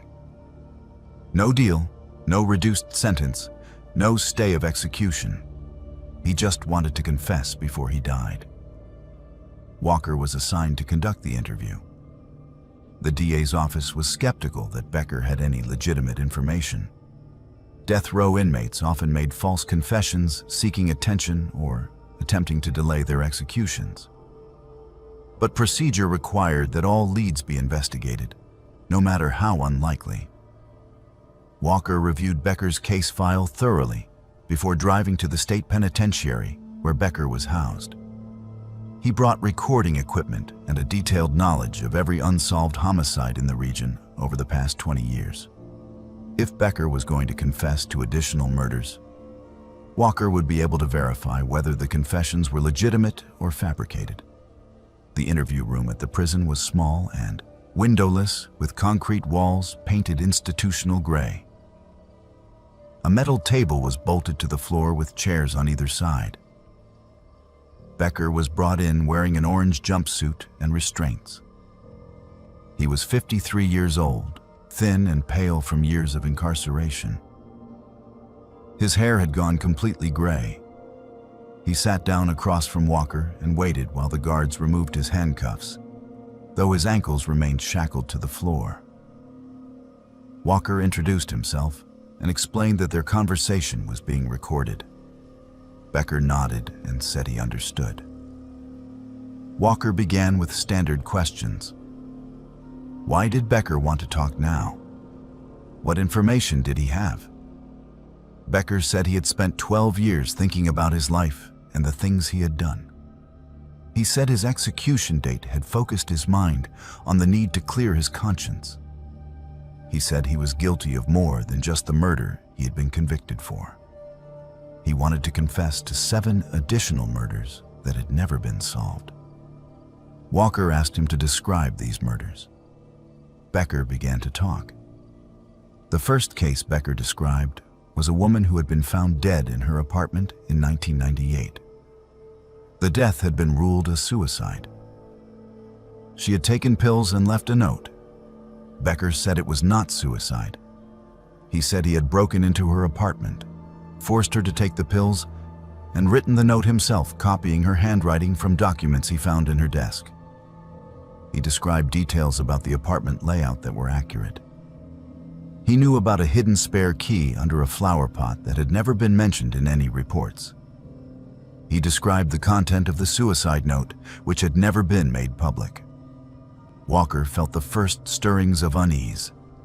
This was not a false confession. Becker knew things only the killer would know. Becker continued describing cases. A man who drowned in a boating accident in 2001. Becker said he had sabotaged the boat. A woman who died in a house fire in 2004. Becker said he had started the fire. Case after case, Becker provided details that matched unsolved or incorrectly solved deaths. He described victims' habits and routines. He knew details about crime scenes that had never been released to the public. Walker cross-referenced everything Becker said with case files, and every detail checked out. Becker was confessing to real murders that he had actually committed. 7 victims across 3 states spanning 15 years. 7 families who had never received justice. 7 cases that would now be solved. The interview lasted 4 hours. Walker filled notebook after notebook with details that would need to be verified by other investigators. He arranged for follow-up interviews with detectives from other jurisdictions whose cases Becker had confessed to. Everything seemed to be proceeding exactly as it should. Then halfway through the recording, something changed. Becker's demeanor shifted. His voice, which had been calm and steady, dropped in pitch. It became deeper, harsher, almost guttural. His posture changed. He sat up straighter, his shoulders squared. His facial expression went from resigned to something Walker could not quite identify. Not angry, not scared. Something else, something predatory. Walker noticed the change immediately, but continued with his questions. He asked Becker to describe the 7th victim. Becker began to speak, but the voice coming from his mouth did not sound like Becker anymore. The deep, harsh tone continued as he described details of a murder from 2008. But then Becker started saying things that were not related to the case. He started describing Walker's family. He said Walker's daughter attended Jefferson Elementary School. He said she walked home most days, but sometimes Walker's wife picked her up in their blue Honda. He said Walker's wife liked to shop at the grocery store on Oak Street on Tuesday afternoons. He knew their home address. He described the layout of their house. He knew that Walker kept his service weapon in a safe in the bedroom closet. Walker felt ice run through his veins. None of this information was public. Becker had been in prison for 12 years. There was no way he should know anything about Walker's family. Walker had not even been a detective when Becker was arrested. They had no connection. Walker asked Becker how he knew these things. Becker smiled. It was not Becker's smile. The expression on his face looked wrong, like someone wearing an ill-fitting mask. The voice said that it knew everything about Walker. It knew about the case that had gone wrong 3 years ago. It knew about the evidence that had been mishandled. It knew about the suspect who had walked free because of that mistake. It knew things that Walker had never told anyone. Walker stopped the recording. He called for the guards to remove Becker from the room. As Becker was being escorted out, he turned back to look at Walker. His expression had returned to normal. His voice was back to its usual tone. He looked confused and asked what had happened, why the interview was being ended. He said he had more information to provide. Walker did not answer. He gathered his notes and recording equipment and left the prison immediately. In his car, he sat for a long time trying to process what had just occurred. He reviewed the recording. The change in Becker's voice was clear on the audio. The impossible knowledge about Walker's family was documented. Walker reported the incident to his supervisor. Together, they reviewed the recording multiple times. The supervisor agreed that something unusual had happened, but could not explain it. A psychologist was consulted. She suggested that Becker might have been exhibiting symptoms of dissociative identity disorder, where different personalities emerge under stress. She said it was possible that an alternate personality had access to information that Becker's primary personality did not consciously recall. Perhaps Becker had researched the detectives who might interview him, and his subconscious retained that information. It was a stretch, but it was the only rational explanation available. Walker requested that someone else complete the follow-up interviews with Becker. His request was denied. He was the lead investigator on the confessions. He had the most complete understanding of the cases. He needed to finish what he had started. Walker returned to the prison 2 days later to continue the interview. This time, he brought another detective with him as a witness. Becker was cooperative and apologized for whatever had happened during the previous session. He said he did not remember saying anything about Walker's family. He seemed genuine. Walker resumed questioning about the murders. Becker provided additional details, locations of evidence that had never been found, explanations of how he had avoided detection. Everything was useful and verifiable. The interview concluded without incident. Walker spent the next 2 weeks coordinating with other law enforcement agencies to verify Becker's confessions. Search warrants were executed. Evidence was recovered. Victims' families were notified. Every confession checked out. Becker had committed all 7 murders exactly as he described. The cases were officially closed. Justice was served, even if it came 12 years too late for some families. Becker's execution proceeded as scheduled. He was put to death by lethal injection on November 14th at 12:01 a.m. Walker did not attend. In the months after Becker's execution, Walker continued to think about that moment in the interview room when Becker's voice had changed and impossible knowledge had poured out. He thought about the look in Becker's eyes, the sense that he was looking at something that was not entirely human. He thought about how easily Becker had accessed information about Walker's family that should have been private. Walker changed his daily routines. He varied his wife's schedule. He drove his daughter to school instead of letting her walk. He upgraded the security system at his home.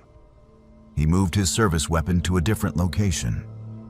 He took precautions against a threat that rationally should not exist. Becker was dead. The information had been a trick or a coincidence or explained by psychology. But Walker never felt completely safe again. Sometimes late at night, he would wake up with the sense that he was being watched. He would check his home security cameras and find nothing. He would look in on his sleeping daughter and feel relief that she was safe. He would go back to bed and lie awake wondering if there were things in the world that could not be explained by police work and criminal psychology. Things that could inhabit human bodies and speak through human mouths. Things that knew secrets they should not know. Walker never found answers to these questions. He learned to live with the uncertainty, with the knowledge that some mysteries ran deeper than any case file could document. Officer Allen had been partners with Officer Davis for 4 years. They had worked hundreds of shifts together, responding to everything from petty theft to armed robberies. They knew each other's habits, trusted each other's judgment, and had developed the kind of unspoken communication that only came from years of working side by side in dangerous situations. So when Allen heard the panic in Davis's voice over the radio on the night of October 3rd, 2019, he knew immediately that something was terribly wrong. Davis did not panic. He was the calm one, the veteran who had seen everything and remained steady under pressure. But the voice coming through Allen's radio was frantic, barely coherent, and filled with a fear that Allen had never heard from his partner before. Davis had been investigating a series of break-ins in the rural outskirts of Cumberland County. Over the past 6 months, 14 homes in the area had been burglarized. The pattern was unusual. The homes were all isolated, separated from neighbors by acres of farmland or forest. The break-ins occurred during the day when residents were at work. Nothing of significant value was ever taken. Small items would go missing, food from refrigerators, changes of clothes, toiletries.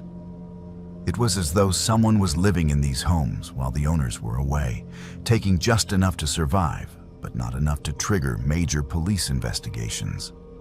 Most victims did not even realize they had been burglarized until they noticed multiple small items missing over time. Davis had developed a theory. He believed the burglar was homeless or transient, someone who was moving through the county and using empty homes as temporary shelter.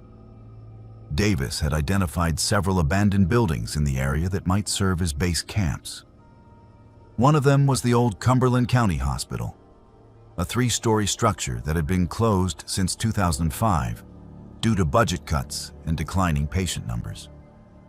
The building had been scheduled for demolition multiple times, but the project kept getting delayed due to funding issues and environmental concerns about asbestos abatement. The hospital sat empty on the edge of town, fenced off and marked with no trespassing signs that were routinely ignored by vandals and curious teenagers. Davis had gone to investigate the hospital alone on that October night. He had not requested backup because he was not expecting to find anyone. He was simply doing reconnaissance, checking the building to see if there were signs of recent occupation. Alan was patrolling a different section of the county when Davis radioed in at 9:47 p.m. to report that he had arrived at the hospital and was going to take a look around. Alan acknowledged and continued his patrol. 23 minutes later, Davis's voice erupted over the radio in a transmission that would become crucial evidence in the investigation that followed. The transmission was broken and unclear. Davis was breathing hard, almost panting. His words came in fragments. He said something about the walls. He said he was being watched. He said someone had been there the whole time. Then the transmission cut to static. Alan immediately radioed back, asking Davis to repeat and clarify his status. No response. Alan radioed dispatch and reported that Davis was not responding and might be in distress. He provided the location and requested immediate backup. Then Alan turned his patrol car around and drove at high speed toward the hospital, his lights and sirens cutting through the dark, rural roads. Alan arrived at the hospital at 10:18 p.m. Davis's patrol car was parked in the crumbling parking lot in front of the main entrance. The driver's door was open. The vehicle's lights were on and the radio was still transmitting, though no one was speaking. Alan could hear the static and occasional crackle of the open channel. He drew his weapon and approached the patrol car carefully. The interior was empty. Davis's radio handset was sitting on the seat, still keyed to transmit. His flashlight was on the dashboard. His hat was on the passenger seat. But Davis was gone. Alan entered the hospital through the main entrance, which stood open. The interior was dark except for the beam of his flashlight. The lobby was filled with debris, broken ceiling tiles, and scattered furniture left behind when the hospital closed. Graffiti covered the walls. The smell of mold and decay was overwhelming. Alan called out for Davis, his voice echoing through the empty corridors. No response.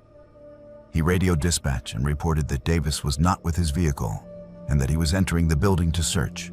Dispatch confirmed that backup units were en route. Estimated arrival time, 8 minutes.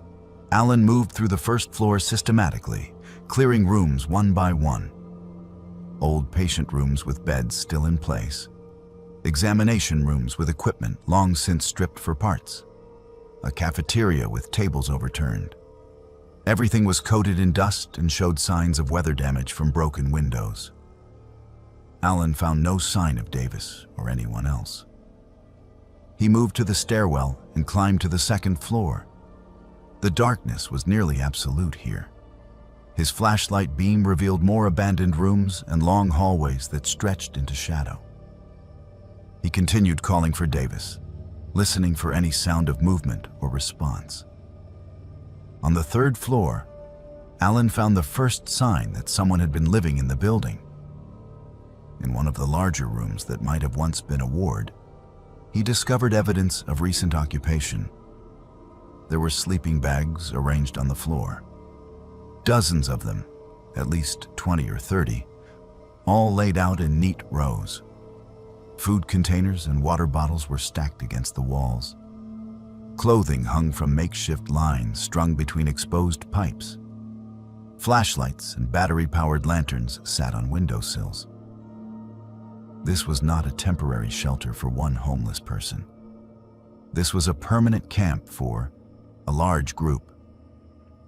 Alan radioed his discovery to dispatch just as he heard footsteps behind him. He spun around with his flashlight and weapon raised. A figure was standing in the doorway, partially obscured by shadow. Alan ordered the person to show their hands and identify themselves. The figure stepped into the light. It was a man, maybe 40 years old, wearing dirty clothes and carrying a backpack. He raised his hand slowly. Alan asked where Davis was. The man said he did not know anyone named Davis. Alan asked how many people were living in the hospital. The man hesitated, then said there were others. Many others. They had been living there for months, moving through the condemned buildings in the county, staying ahead of demolition schedules and police patrols. They were squatters, homeless individuals who had formed a community in the abandoned spaces no one else wanted. Alan heard more footsteps. Other people were emerging from the shadows of the hallways, drawn by the sound of voices and the flashlight beam. Within a minute, Alan was surrounded by 15 people, all dressed in similar worn clothing, all watching him with wary expressions. Alan kept his weapon drawn but did not aim at anyone specific. He asked again about Davis. An older woman in the group spoke up. She said a police officer had come through earlier. They had hidden when they heard him coming. They watched him from inside the walls. The building had service corridors and crawl spaces behind the patient rooms, old maintenance access points that allowed someone to move through the building unseen. They had used these passages to avoid detection while Davis searched the floors. But Davis had discovered one of the access panels and had gone into the walls to investigate. They had heard him moving around inside. Then they heard him calling on his radio, then silence. Alan demanded to be shown where Davis had entered the walls. The group led him back down to the second floor, to a patient room where a wall panel had been removed. Behind the panel was a narrow passage that ran parallel to the main corridor. Alan crawled through with his flashlight, his radio, and his weapon.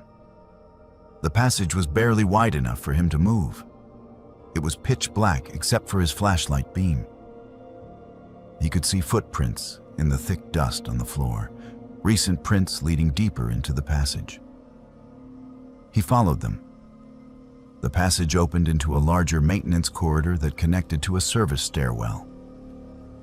Alan descended the stairs, following the footprints.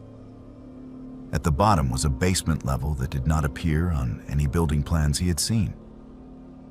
The basement was a maze of storage rooms, mechanical spaces, and tunnels that connected different parts of the hospital complex. Alan's radio was barely functional this deep underground, only occasional bursts of static breaking through. He continued following the footprints until he found Davis. Davis was sitting with his back against a wall in a small mechanical room. His flashlight had died. He was holding his radio but not transmitting. When Alan's flashlight beam found him, Davis looked up with an expression of profound relief. He was uninjured but clearly shaken. Alan helped him to his feet and they made their way back through the tunnels to the main building. As they climbed the stairs back to the second floor, Davis explained what had happened. He had been following the passages in the walls when his flashlight had failed. He had become disoriented in the darkness and could not find his way back. He had tried to radio for help, but the signal would not transmit from inside the walls. He had sat down to conserve his phone battery and wait for rescue, knowing that Alan would come looking for him. By the time Alan and Davis emerged from the building, backup had arrived. 6 patrol cars were in the parking lot, along with an ambulance. The squatters who had been living in the hospital were detained and questioned. Their identities were documented. Social services was called to provide assistance. The investigation into the break-ins progressed rapidly once the squatters were identified. 3 of them admitted to entering homes during the day to take supplies. They had not meant to frighten anyone or cause harm. They were simply trying to survive. They were arrested and charged with multiple counts of burglary. The others in the group were offered shelter through county assistance programs. Most declined and moved on to other locations. The hospital was secured and scheduled for immediate demolition. Within 6 months, it was reduced to rubble, and the lot was cleared. The case of the break-ins was closed with arrests and convictions. Davis received a commendation for his investigative work that led to identifying the perpetrators. Allen received recognition for his successful rescue of his partner. Everything ended well from an official perspective. Justice was served. The community was safer. 2 officers had performed their duties with distinction, but the incident left a permanent mark on both Allen and Davis. Their partnership was never quite the same after that night. Davis had experienced something in those dark passages that he rarely talked about. The feeling of being watched by dozens of eyes he could not see. The knowledge that people had been living secretly in plain sight for months without detection. The vulnerability of being lost and helpless in the darkness beneath a building. Allen understood, because he had felt it too when he crawled through those passages searching for his partner. The sense that the world held hidden spaces where people existed outside of normal society, invisible and unknown, until circumstances forced them into the light. It was unsettling on a fundamental level that had nothing to do with danger or violence, and everything to do with the realization that reality was less stable and knowable than they had believed. Hello everyone, welcome back to Buried Files. Tonight we descend deeper into the shadows with 8 new, disturbing true horror stories that have emerged from the scorching desert and forgotten corners of Arizona. These are not mere tales of urban legend or campfire stories passed down through generations. Instead, we bring you first-hand accounts of terror that have been meticulously documented and cross-referenced with local authorities, hospital records, and witness testimonies from across the Grand Canyon state. Each narrative comes directly from those who experienced the unthinkable in the most unexpected places. From the neon-lit checkout lanes of midnight grocery stores, to the cursed ruins of Two Guns Ghost Town, and from the historic hotels of Prescott to the abandoned mining camps near Bisbee. The accounts you will hear tonight have been gathered through years of investigation, interviewing survivors, and piecing together fragments of experiences that most would prefer to forget. To ensure the safety of those brave enough to share their stories, certain identifying details have been carefully altered while preserving the terrifying truth of what happened. If you are new to our collection of forgotten horrors, make sure to subscribe to Buried Files for daily, authentic horror content that will challenge everything you thought you knew about the darkness that lurks in our world. Hit that notification bell so you never miss when we unearth another buried file from the shadows of reality. My name is Marcus, and I have been a professional photographer for over 15 years, specializing in abandoned places and forgotten corners of America. I have explored countless ghost towns, derelict buildings, and historical ruins across the Southwest, but nothing prepared me for what I encountered at Two Guns, Arizona, in March of last year. Some places carry more than just history. Some places carry the weight of unfinished business. Two Guns sits like a wound in the desert, approximately 30 miles east of Flagstaff along Interstate 40. Most travelers see only the graffiti-covered remains of an old gas station from the highway. But the real ghost town spreads across both sides of Canyon Diablo, connected by a crumbling concrete bridge from 1915. I had researched the location extensively before my visit, drawn by its reputation as one of the most cursed sites along the old Route 66. The history of Two Guns reads like a catalog of violence and tragedy. In 1878, 42 Apache warriors were murdered in what became known as the Apache Death Cave, suffocated by smoke when their Navajo enemies lit sagebrush fires at the cave entrance. In 1926, the eccentric Harry Miller shot and killed landowner Earl Cundiff in a dispute over a land lease, then was later mauled by his own captive mountain lions. Multiple businesses built on the site failed mysteriously, culminating in a devastating fire in 1971 that destroyed the final attempt to revive the town. Local Navajo and Hopi people avoid the area entirely, claiming the land itself is poisoned by the violence that occurred there. They speak of restless spirits and a darkness that seeps up from the earth like groundwater. I had dismissed these warnings as folklore until I experienced the truth firsthand. I arrived at Two Guns on a cloudy March afternoon, the kind of gray day that makes the desert look especially desolate. The wind carried a constant low moan as it moved through the ruins, creating an unsettling soundtrack for my exploration. I parked near the abandoned gas station and began photographing the obvious landmarks, working my way methodically through the scattered remains of buildings and foundations.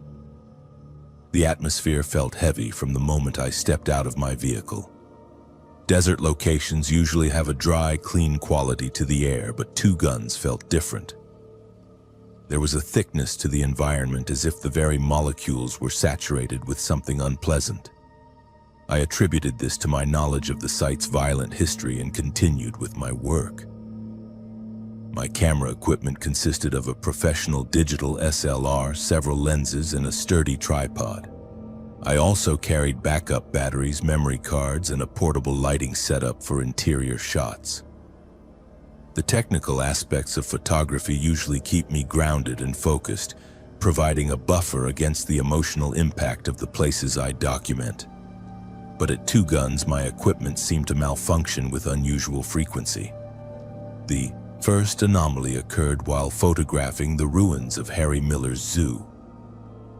The stone enclosures that once held mountain lions and other desert animals were still partially intact, though overgrown with desert vegetation and filled with decades of wind-blown debris.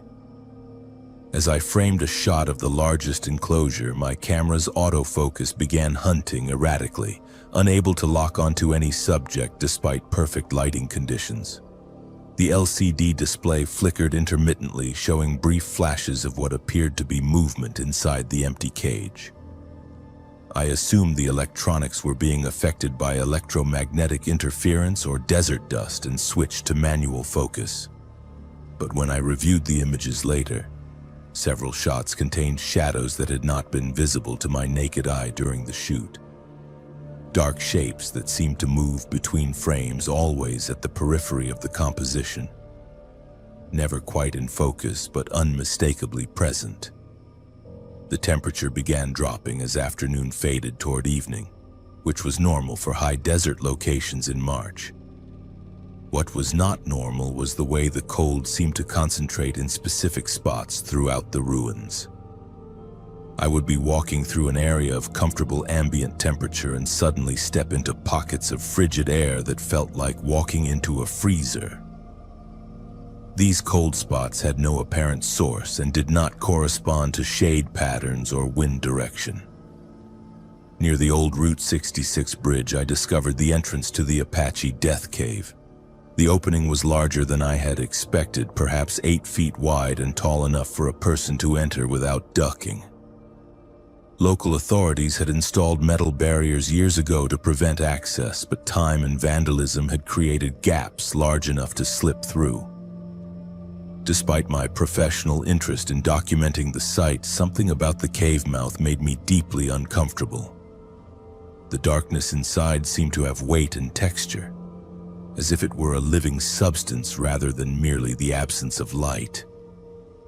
I set up my tripod outside the entrance and used my longest telephoto lens to photograph the interior from a safe distance. The images revealed stone walls carved with what appeared to be symbols or pictographs, though I could not determine their origin or meaning from the photographs. As I worked, I became aware of sounds emerging from the cave. At first, I thought it was simply wind moving through the underground passages, creating the acoustic effects common in cave systems. But gradually, the sounds began to resolve into something more disturbing. I could hear what sounded like voices speaking in a language I did not recognize, rising and falling in what might have been conversation or argument. The voices were accompanied by other sounds that defied easy explanation. Scraping noises like fingernails against stone, rhythmic tapping that reminded me of Morse code. And underneath it all, a sound like breathing, slow and labored, as if something large was sleeping fitfully in the depths of the cave. My rational mind insisted that these were acoustic illusions created by wind patterns and the cave's natural acoustics, but my body was responding to the sounds as if they represented genuine threats. My heart rate increased, my breathing became shallow. Every instinct I possessed was screaming at me to leave the area immediately. I forced myself to continue working, determined to document whatever was causing these phenomena. I switched to video mode and began recording the cave entrance while monitoring the audio feed through my camera's headphones. What I heard through the electronic equipment was far worse than what I had perceived with my naked ears. The voices were clearer through the headphones, speaking in urgent, overlapping whispers. I could not understand the words, but the emotional content was unmistakable. Fear, anger, and desperate pleading filled the audio track. Beneath the human voices, I could hear sounds that were decidedly non-human. Growling, hissing, and wet, tearing noises that made my stomach clench with revulsion. As the sun began to set, casting long shadows across the ruins, the activity from the cave intensified. The temperature dropped another 10 degrees in the span of minutes. The whispers became more agitated, occasionally rising to what sounded like screams before dropping back to urgent murmuring. My camera's battery indicator, which had shown 70% charge moments before, suddenly dropped to critical levels. I decided to retreat to my vehicle and review the footage I had captured. But as I began packing my equipment, I realized I was no longer alone at the site. Figures were moving among the ruins, silhouettes that seemed to absorb light rather than cast shadows. They moved with purpose, but not with the gait of living humans. Their movements were too smooth, too fluid, like smoke given form. The figures appeared to be converging on my location from multiple directions. I could not determine their number because they seemed to flow and merge together, separating and reforming in patterns that hurt to watch directly. When I tried to focus on any individual figure, it would become translucent and slip away from my perception, only to reappear in my peripheral vision. My hands shook as I finished packing my gear and retreated toward the parking area. The figures followed, maintaining a constant distance but never approaching close enough for me to get a clear look at them. Through my camera's viewfinder, they appeared more solid, revealing details that my naked eyes could not process. Faces that flickered between human and something else. Clothing that shifted between different time periods and styles. Eyes that reflected light like an animal's, even in the growing darkness. As I reached my vehicle, the voices from the cave rose to a crescendo that seemed to shake the ground beneath my feet.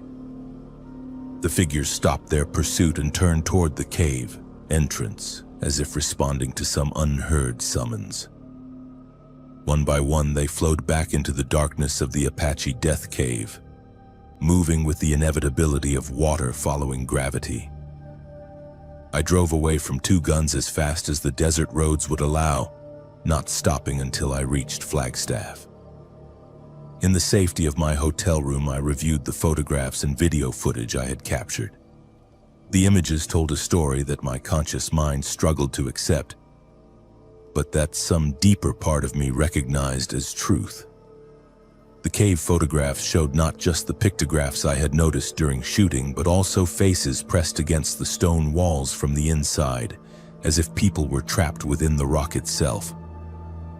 The video footage captured movements and shapes that had been invisible to me during recording, a shadow theater of figures acting out scenes of violence and desperation. Most disturbing of all were the audio recordings. When I ran the cave sounds through professional audio analysis software, I could isolate individual voices speaking in what sounded like multiple Native American languages, as well as English phrases from different historical periods. The voices told fragments of stories about betrayal, murder, and endless imprisonment in darkness. Research into the specific history of the Apache Death Cave revealed details that had not appeared in my preliminary study of the site. The 42 Apache warriors who died there were not random victims of tribal warfare, but specific individuals who had been betrayed by someone they trusted. They had been led into the cave by a supposed ally who then delivered them to their Navajo enemies. Their deaths were not just murders, but betrayals that violated sacred bonds of trust and hospitality. According to tribal traditions that are rarely shared with outsiders, such betrayals create spiritual wounds that cannot heal through natural processes. The victims become anchored to the site of their deaths, unable to move on to whatever exists beyond this world. They remain trapped, reliving their final moments and drawing other violent deaths to the same location, creating an ever-growing community of the spiritually imprisoned. I have not returned to Two Guns, nor do I intend to. The photographs I captured there have been exhibited in galleries across the Southwest, but I never display the most disturbing images. Some things are not meant to be shared with the general public. Some darkness should remain buried in the desert where it belongs. But sometimes, late at night in my dark room, I hear whispers that remind me of the voices from the Apache Death Cave. And sometimes, when I develop photographs taken at other locations, I find shadows that do not belong to the subjects I was photographing. The darkness of Two Guns, it seems, followed me home, and I fear it will never completely leave me alone. The Apache were right about some places being poisoned by violence. Two Guns is not just a ghost town. It is a wound in the world that refuses to heal, and some wounds are better left undisturbed. My name is Trevor, and until last June I was part of a 4-person urban exploration team that specialized in documenting abandoned mining sites across the Southwest. We called ourselves the Desert Ruins Collective, and over 5 years we had explored dozens of forgotten mining camps, ghost towns, and industrial sites throughout Arizona, Nevada, and New Mexico. Our work combined photography, historical research, and video documentation to preserve the stories of places that were slowly being reclaimed by the desert. We thought we understood the risks involved in exploring these dangerous locations. The abandoned copper mine near Bisbee taught us that some places are abandoned for reasons that have nothing to do with economics or safety regulations. The Lavender Pit mine, operated by Phelps Dodge Corporation, was one of the largest open-pit copper mines in Arizona during its active years from 1950 to 1974. Located just outside Bisbee in the Mule Mountains, the mine produced millions of pounds of copper before being shut down due to declining ore grades and increasing environmental concerns. The massive excavation left behind a pit that measured over a mile long and 900 feet deep, along with numerous support buildings, processing facilities, and worker housing that were abandoned when operations ceased. Our team consisted of myself as the primary photographer, Lisa, who handled video documentation, Marcus, who specialized in historical research and mapping, and Jessica, who was our safety coordinator and climbing equipment specialist. We had been planning the Bisbee expedition for months, studying historical records, satellite imagery, and consulting with local historians to understand the layout and potential hazards of the site. The area around Bisbee has a complex mining history that spans over a century, with multiple companies operating different claims and extraction methods. The Lavender Pit was only the most recent and visible mining operation, but the mountains around Bisbee are honeycombed with older underground tunnels, shafts, and processing sites that date back to the late 1800s. Many of these earlier operations were smaller scale and less well documented, leaving behind a maze of forgotten excavations and abandoned equipment.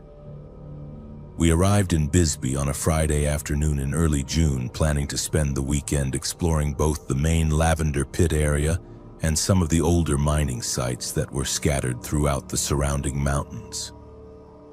The weather was typical for summer in southeastern Arizona, with daytime temperatures reaching the low hundreds and nighttime lows dropping into the 70s. The first day of exploration went according to plan. We documented the massive open pit, the abandoned processing equipment, and several of the larger support buildings. The scale of the operation was impressive even in its abandoned state, and we captured hundreds of photographs and hours of video footage. The industrial archaeology was fascinating, with layers of mining history visible in the different types of equipment and construction techniques used during various periods of operation. That evening, while reviewing our footage and planning the next day's activities, Marcus discovered references to a smaller mining camp located higher in the mountains above the Lavender Pit. According to his research, this camp had been operated by a different company in the 1920s and had been abandoned much earlier than the larger operation. The camp included several buildings, mine shafts, and what appeared to be a small smelting operation that had been built to process high-grade ore from underground workings. The appeal of exploring this lesser-known site was irresistible. These smaller operations often preserved details of mining life that were lost in larger industrial sites, and the camp appeared to be largely intact based on aerial photographs from the 1960s. We decided to hike up to the camp on Saturday morning, planning to spend the day documenting whatever remained of the buildings and equipment. The hike to the camp took approximately 2 hours, following what appeared to be an old access road that had been cut into the mountainside to transport equipment and supplies to the mining operation. The road was in poor condition after decades of abandonment, with sections washed out by flash floods and others blocked by rock slides. We had to navigate carefully around these obstacles while carrying our photography and safety equipment. The mining camp itself was more extensive than we had expected from Marcus's research. A cluster of wooden buildings hugged a natural shelf in the mountainside, connected by boardwalks and stairs that had been built to navigate the steep terrain. Most of the structures were in various stages of collapse, with roofs caved in and walls leaning at dangerous angles. But several buildings remained sufficiently intact to explore safely. The largest building appeared to have been the main processing facility, housing machinery for crushing and sorting ore before it was transported to the smelter. The equipment was still in place, though heavily rusted and partially buried under debris that had fallen from the deteriorating roof. We spent several hours documenting these machines, which represented mining technology from the early 20th century that was rarely preserved in such complete condition. Behind the processing building, we discovered the entrance to the main mine shaft. The opening was approximately 8 feet square and descended at a steep angle into the mountain. A wooden head-frame structure still stood above the entrance, though the cables and pulleys that would have been used to transport miners and ore cars had long since been removed. Warning signs posted by the Forest Service advised against entering the mine due to unstable conditions and the presence of toxic gases. Despite the warnings, the mine entrance was compelling from a documentary perspective. This was where dozens of miners had worked daily during the camp's operational period, extracting copper ore under dangerous conditions for minimal pay. Their stories were an important part of Arizona mining history, and the shaft represented a direct connection to their experiences. Jessica insisted that we maintain safe distances from the mine entrance and test the air quality before approaching too closely. She carried portable gas detection equipment that could identify carbon monoxide, hydrogen sulfide, and other dangerous gases that sometimes accumulated in abandoned mines. The readings near the entrance showed acceptable levels of these gases, though she recommended that we avoid spending extended time in the area. As we set up our equipment to photograph the mine entrance and headframe, Marcus noticed something unusual about the shaft opening. Despite the bright afternoon sunlight, our powerful flashlights could not penetrate very far into the darkness of the tunnel. The light seemed to be absorbed rather than reflected, creating an effect similar to looking into a deep well at night. More disturbing was the sound that emerged from the mine.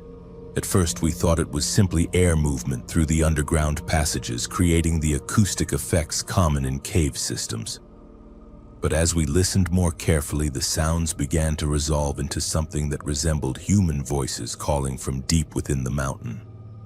The voices were indistinct but clearly present, rising and falling in patterns that suggested conversation or argument.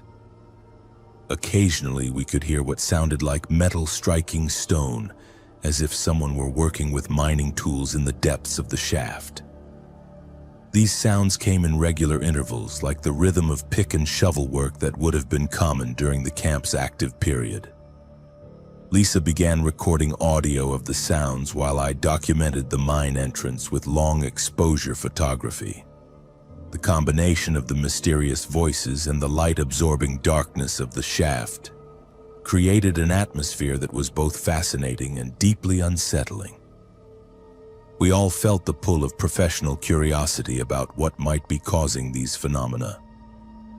Marcus suggested that the sounds could be explained by air currents moving through the complex tunnel system, creating acoustic effects that mimicked human voices and tool use. This was a rational explanation that we all wanted to accept, but the regularity and clarity of the sounds made such natural explanations seem inadequate. As afternoon faded toward evening, the sounds from the mine began to change in character and intensity. The voices became more agitated, occasionally rising to what sounded like shouts or screams. The metallic striking sounds increased in frequency and volume, creating a cacophony that echoed from the depths of the mountain. Jessica was the first to suggest that we should leave the area. As our safety coordinator, she was responsible for recognizing when exploration conditions became dangerous, and the increasing activity from the mine was making her nervous. The sounds were loud enough to mask other potential hazards, and the psychological stress of listening to what sounded like human distress was affecting the entire team. But as we began packing our equipment, the sounds from the mine suddenly stopped. The silence was complete and immediate, as if someone had thrown a switch that cut off all activity in the underground workings.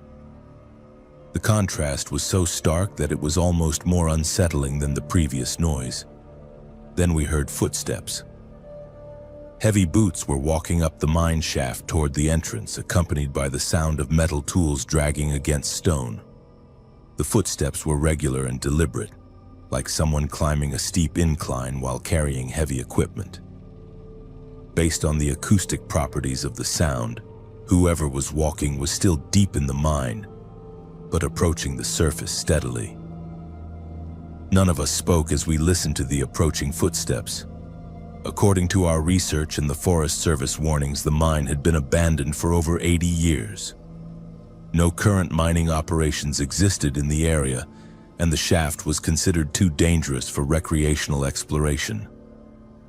Yet someone was clearly walking up from the depths of the mine, moving toward where we stood at the entrance. The footsteps grew louder and more distinct as they approached. We could hear the scrape of boots on stone, the clink of metal tools, and what sounded like labored breathing echoing up from the darkness. The person climbing toward us seemed to be carrying a significant load and struggling with the steep grade of the tunnel. Lisa continued recording while the rest of us stared into the mine entrance, waiting for the first glimpse of whoever was emerging from the depths. Our flashlights still could not penetrate the darkness effectively, but the sounds indicated that the person should be visible within minutes. Then the footsteps stopped. The silence that followed was different from the earlier cutoff of mine sounds. This felt like someone had paused in their climb, perhaps listening for sounds from the surface or resting before completing the ascent to the entrance. We could hear nothing except our own breathing and the wind moving through the abandoned mining equipment. After several minutes of waiting, Marcus called down into the shaft, identifying himself and asking if anyone needed assistance. His voice echoed into the darkness and then returned as a series of diminishing echoes from the tunnel system. No response came from whoever had been climbing toward the surface. Jessica made the decision that we were leaving immediately. The situation had moved beyond normal exploration risks into something that none of us understood or could control safely. We packed our equipment quickly and began the hike back down the mountain toward our vehicles. As we descended the old access road, we could hear activity resuming at the mine behind us. The sounds of picks and shovels striking stone echoed across the mountainside, accompanied by voices that seemed to be shouting instructions or warnings to each other. The sounds continued until we were too far away to hear them clearly, but they persisted for at least an hour after we left the camp. Research into the specific history of the mining camp revealed information that explained our experience but raised even more disturbing questions. According to records from the Bisbee Mining and Historical Museum, the camp had been the site of a major accident in 1924 when a tunnel collapse trapped 12 miners underground for 6 days. Rescue efforts were hampered by unstable conditions and the remote location of the camp. By the time rescuers reached the trapped miners, 8 had died from injuries and carbon monoxide poisoning. The 4 survivors reported that they could hear the voices of their dead colleagues continuing to work in the collapsed sections of the mine, apparently unaware that they had been killed. The camp was abandoned immediately after the rescue operation, with the mining company citing unsafe geological conditions and the psychological trauma experienced by surviving workers. Local residents reported hearing sounds of mining activity coming from the abandoned workings for years after the closure, leading to persistent rumors that the dead miners were still trying to complete their work. More disturbing was information we discovered about other exploration teams that had visited the camp in recent decades. 3 separate groups of urban explorers and mining historians had reported similar experiences of hearing voices and footsteps in the mine, always followed by the sensation of being watched or pursued as they left the area. One team had attempted to explore the mine shaft with proper safety equipment, but had been forced to retreat when their lights failed simultaneously, and they heard what sounded like tunnel collapse occurring behind them. Another group reported that their vehicle would not start after visiting the camp, stranding them overnight in the area while sounds of mining activity continued from the abandoned workings. Most significantly, a geological survey team that had visited the camp in the 1980s to assess the stability of the abandoned mine had documented their experience in official reports. Their instruments detected no signs of structural instability or dangerous gases, but multiple team members reported hearing voices and tool sounds coming from sections of the mine that had been sealed since the 1924 collapse. We never returned to the mining camp above Bisbee, and our team dissolved shortly after the expedition. Lisa moved to Oregon to focus on architectural photography. Marcus changed careers to become a museum curator, and Jessica now works for the Forest Service educating people about mine safety. We remain friends, but we no longer discuss what we experienced at the abandoned camp. The Desert Ruins Collective officially ceased operations in August of that year. Some ruins are better left undocumented, and some stories are better left buried in the mountains where they belong. The copper mines of Arizona hold more than geological treasures, and the men who died in those dark tunnels are still trying to finish the work that killed them. My name is Luis, and for 8 years I worked as a property caretaker for wealthy families who own desert estates in the exclusive communities around Scottsdale, Arizona. These sprawling compounds, often exceeding 20 acres, were designed as luxury retreats for their owners who might visit only a few times per year. My job involved maintaining security, overseeing landscaping, managing pool and spa systems, and ensuring that these multi-million-dollar properties remained in perfect condition, regardless of how rarely they were occupied. The Ravencroft estate was different from my other assignments from the moment I accepted the position in April of last year. Located in the foothills north of Scottsdale, the property encompassed 35 acres of pristine Sonoran desert landscape dominated by a modernist mansion that seemed to grow organically from the red rock formations. The architecture was stunning, with floor-to-ceiling windows offering panoramic views of the surrounding mountains and valleys. The estate had been designed by a famous architect in the late 1990s for technology entrepreneur Richard Ravencroft and his wife Patricia. According to the property management company that hired me, the Ravencrofts had used the house regularly during the first decade after its completion, entertaining business associates and hosting family gatherings in the luxurious desert setting. However, Patricia Ravencroft had died in a car accident in 2010, and Richard had gradually reduced his visits to the property until he stopped coming entirely around 2018. The estate had been maintained by a series of caretakers over the years, but the position seemed to have unusual turnover rates. I would be the 5th caretaker in 3 years, which should have been a warning sign, but was explained to me as the result of scheduling conflicts and career changes. The previous caretaker, a man named Miguel Santos, had left abruptly in March without giving proper notice or completing his final maintenance reports. The property management company described his departure as unprofessional, but declined to provide specific details about his reasons for leaving. They assured me that all necessary background checks and references had been completed, and that Miguel's departure had nothing to do with working conditions or compensation issues.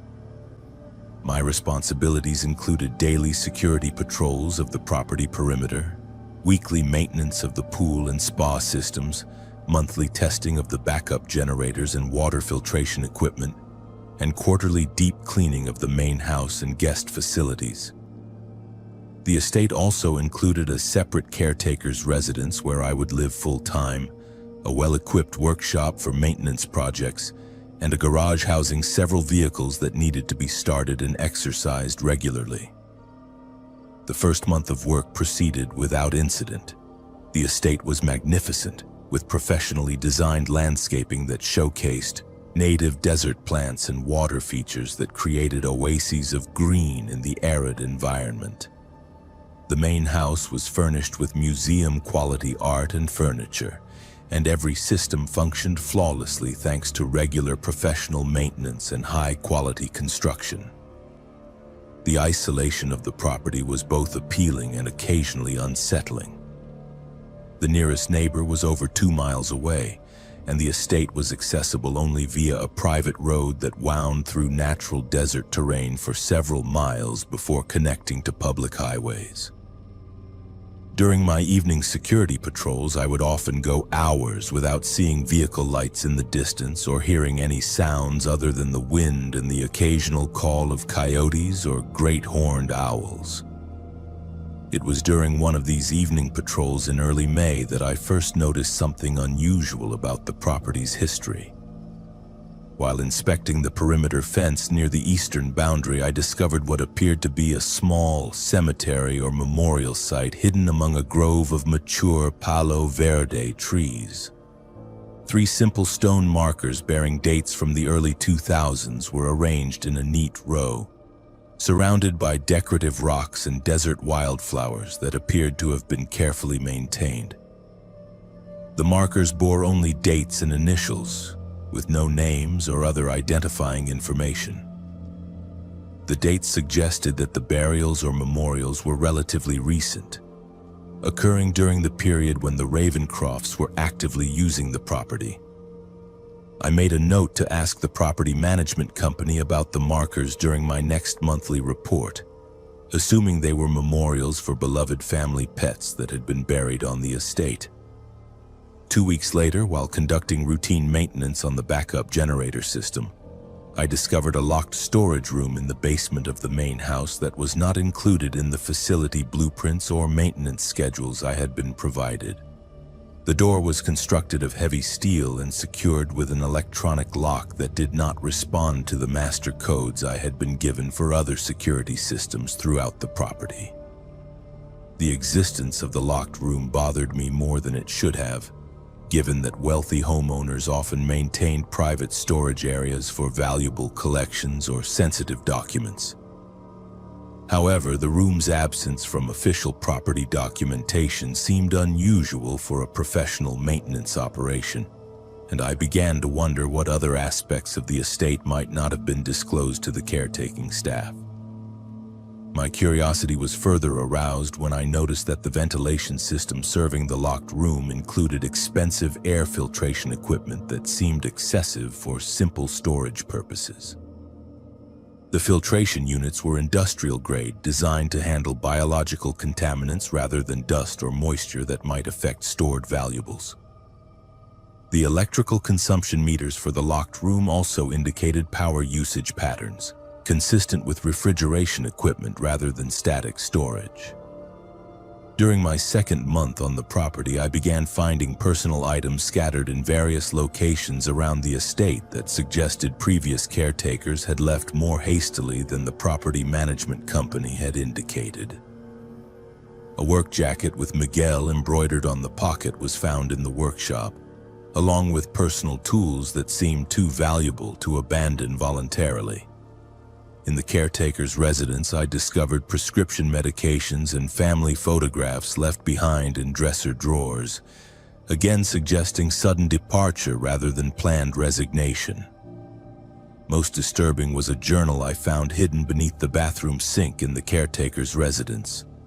The journal belonged to Miguel Santos and contained increasingly agitated entries documenting his experiences during his final weeks on the property. According to Miguel's notes, he had discovered evidence that the Ravencroft estate was being used for purposes that had nothing to do with luxury recreation or business entertainment.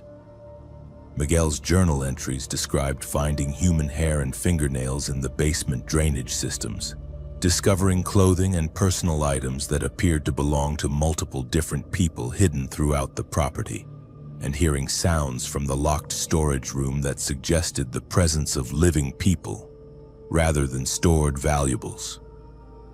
His final entry, dated just 3 days before his disappearance, stated that he had contacted authorities but that his reports had been dismissed due to his legal status as an undocumented immigrant. The implications of Miguel's journal were horrifying, but I initially tried to dismiss his accounts as paranoid fantasies or misinterpretations of innocent circumstances. Wealthy property owners often had eccentric collections or unusual business arrangements that might seem suspicious to outside observers. However, as I continued working on the property, I began to notice details that supported Miguel's concerns. The basement of the main house contained sophisticated soundproofing that seemed excessive for a residential wine cellar or entertainment area. The ventilation system included features designed to prevent odors from escaping to other parts of the building. Most unsettling, the drainage systems throughout the basement showed signs of recent heavy use and chemical cleaning that went far beyond normal maintenance requirements. During my third month on the property, I gained access to the locked storage room through a combination of electronic surveillance and careful observation of delivery personnel who occasionally visited the estate. The room contained equipment and facilities that confirmed my worst suspicions about the property's true purpose.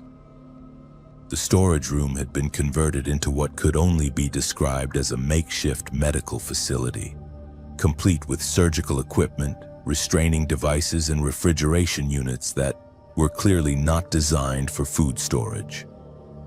Documentation found in filing cabinets indicated that the facility had been used for procedures that had nothing to do with legitimate medical practice and everything to do with human trafficking and organ harvesting. The most damning evidence was a collection of identification documents, photographs, and personal items that belonged to dozens of different people who had apparently been brought to the estate against their will. The victims appeared to be primarily undocumented immigrants and homeless individuals who would not be immediately missed by authorities or family members. Financial records hidden in the medical facility indicated that Richard Ravencroft had been operating an international organ trafficking network that used the isolated desert estate as a processing center. Wealthy clients from around the world would travel to Arizona under the cover of medical tourism, while victims were brought to the property and held in the converted basement facilities until their organs could be harvested and transplanted.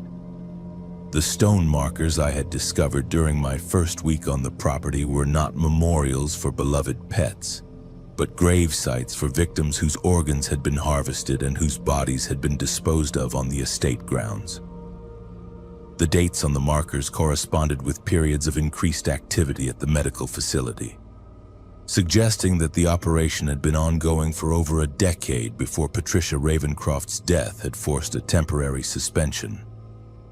The journal entries I found in the medical facility indicated that operations had resumed in recent years under the supervision of medical professionals who traveled to Arizona specifically to perform the illegal procedures. The facility had been designed to handle multiple victims simultaneously, with recovery areas for transplant recipients and disposal systems for biological waste that ensured no evidence would remain on the property. Most horrifying was the discovery that several recent victims were still being held in hidden chambers beneath the main medical facility. The basement had been excavated to create a multi-level complex that extended far deeper into the desert floor than the original house plans indicated. Sound from these lower levels was completely isolated from the rest of the property, explaining why previous caretakers had taken months to discover the full scope of the operation. I immediately contacted federal authorities, providing them with detailed documentation of the organ trafficking facility and information about the victims still being held on the property. The FBI raid that followed resulted in the rescue of 7 people who were being held for future organ harvesting, along with the arrest of medical personnel and security staff who had been operating the facility. Richard Ravencroft was arrested at his primary residence in California and charged with multiple federal crimes related to human trafficking, kidnapping, and murder. The investigation revealed that his technology business had served primarily as a money laundering operation for the organ trafficking network, which had generated millions of dollars in revenue over more than 15 years of operation. The bodies of at least 37 victims were eventually recovered from various burial sites throughout the property, though investigators believe the actual number of deaths may have been significantly higher. Many victims had been cremated using industrial equipment hidden in the property's maintenance buildings, leaving no physical evidence of their murders. The previous caretakers who had left the property abruptly had not resigned voluntarily or been dismissed for performance issues. According to federal investigators, at least 3 former caretakers had been murdered when they discovered evidence of the organ trafficking operation. Their bodies were among those found in the desert burial sites, and their disappearances had been covered up through falsified employment records and forged resignation letters. Miguel Santos was found alive but severely traumatized in a medical facility in Mexico, where he had fled after discovering the true nature of the Ravencroft estate. His journal had been accurate in every detail, and his decision to leave the country immediately after contacting authorities had probably saved his life. Federal prosecutors credited his documentation with providing crucial evidence for the successful prosecution of the trafficking network. The Ravencroft estate has been seized by federal authorities and will eventually be sold to compensate victims' families and fund anti-trafficking enforcement efforts. The main house and all associated buildings have been demolished to prevent the site from becoming a morbid tourist attraction, and the desert land will be donated to conservation organizations. The property management company that hired me was revealed to be a front organization created specifically to provide cover for the trafficking operation and to recruit caretakers who could be monitored and controlled. Several company executives were arrested and charged with conspiracy, and the organization was permanently shut down by federal authorities. I no longer work as a property caretaker and have moved to a different state to escape the trauma of my experiences at the Ravencroft estate.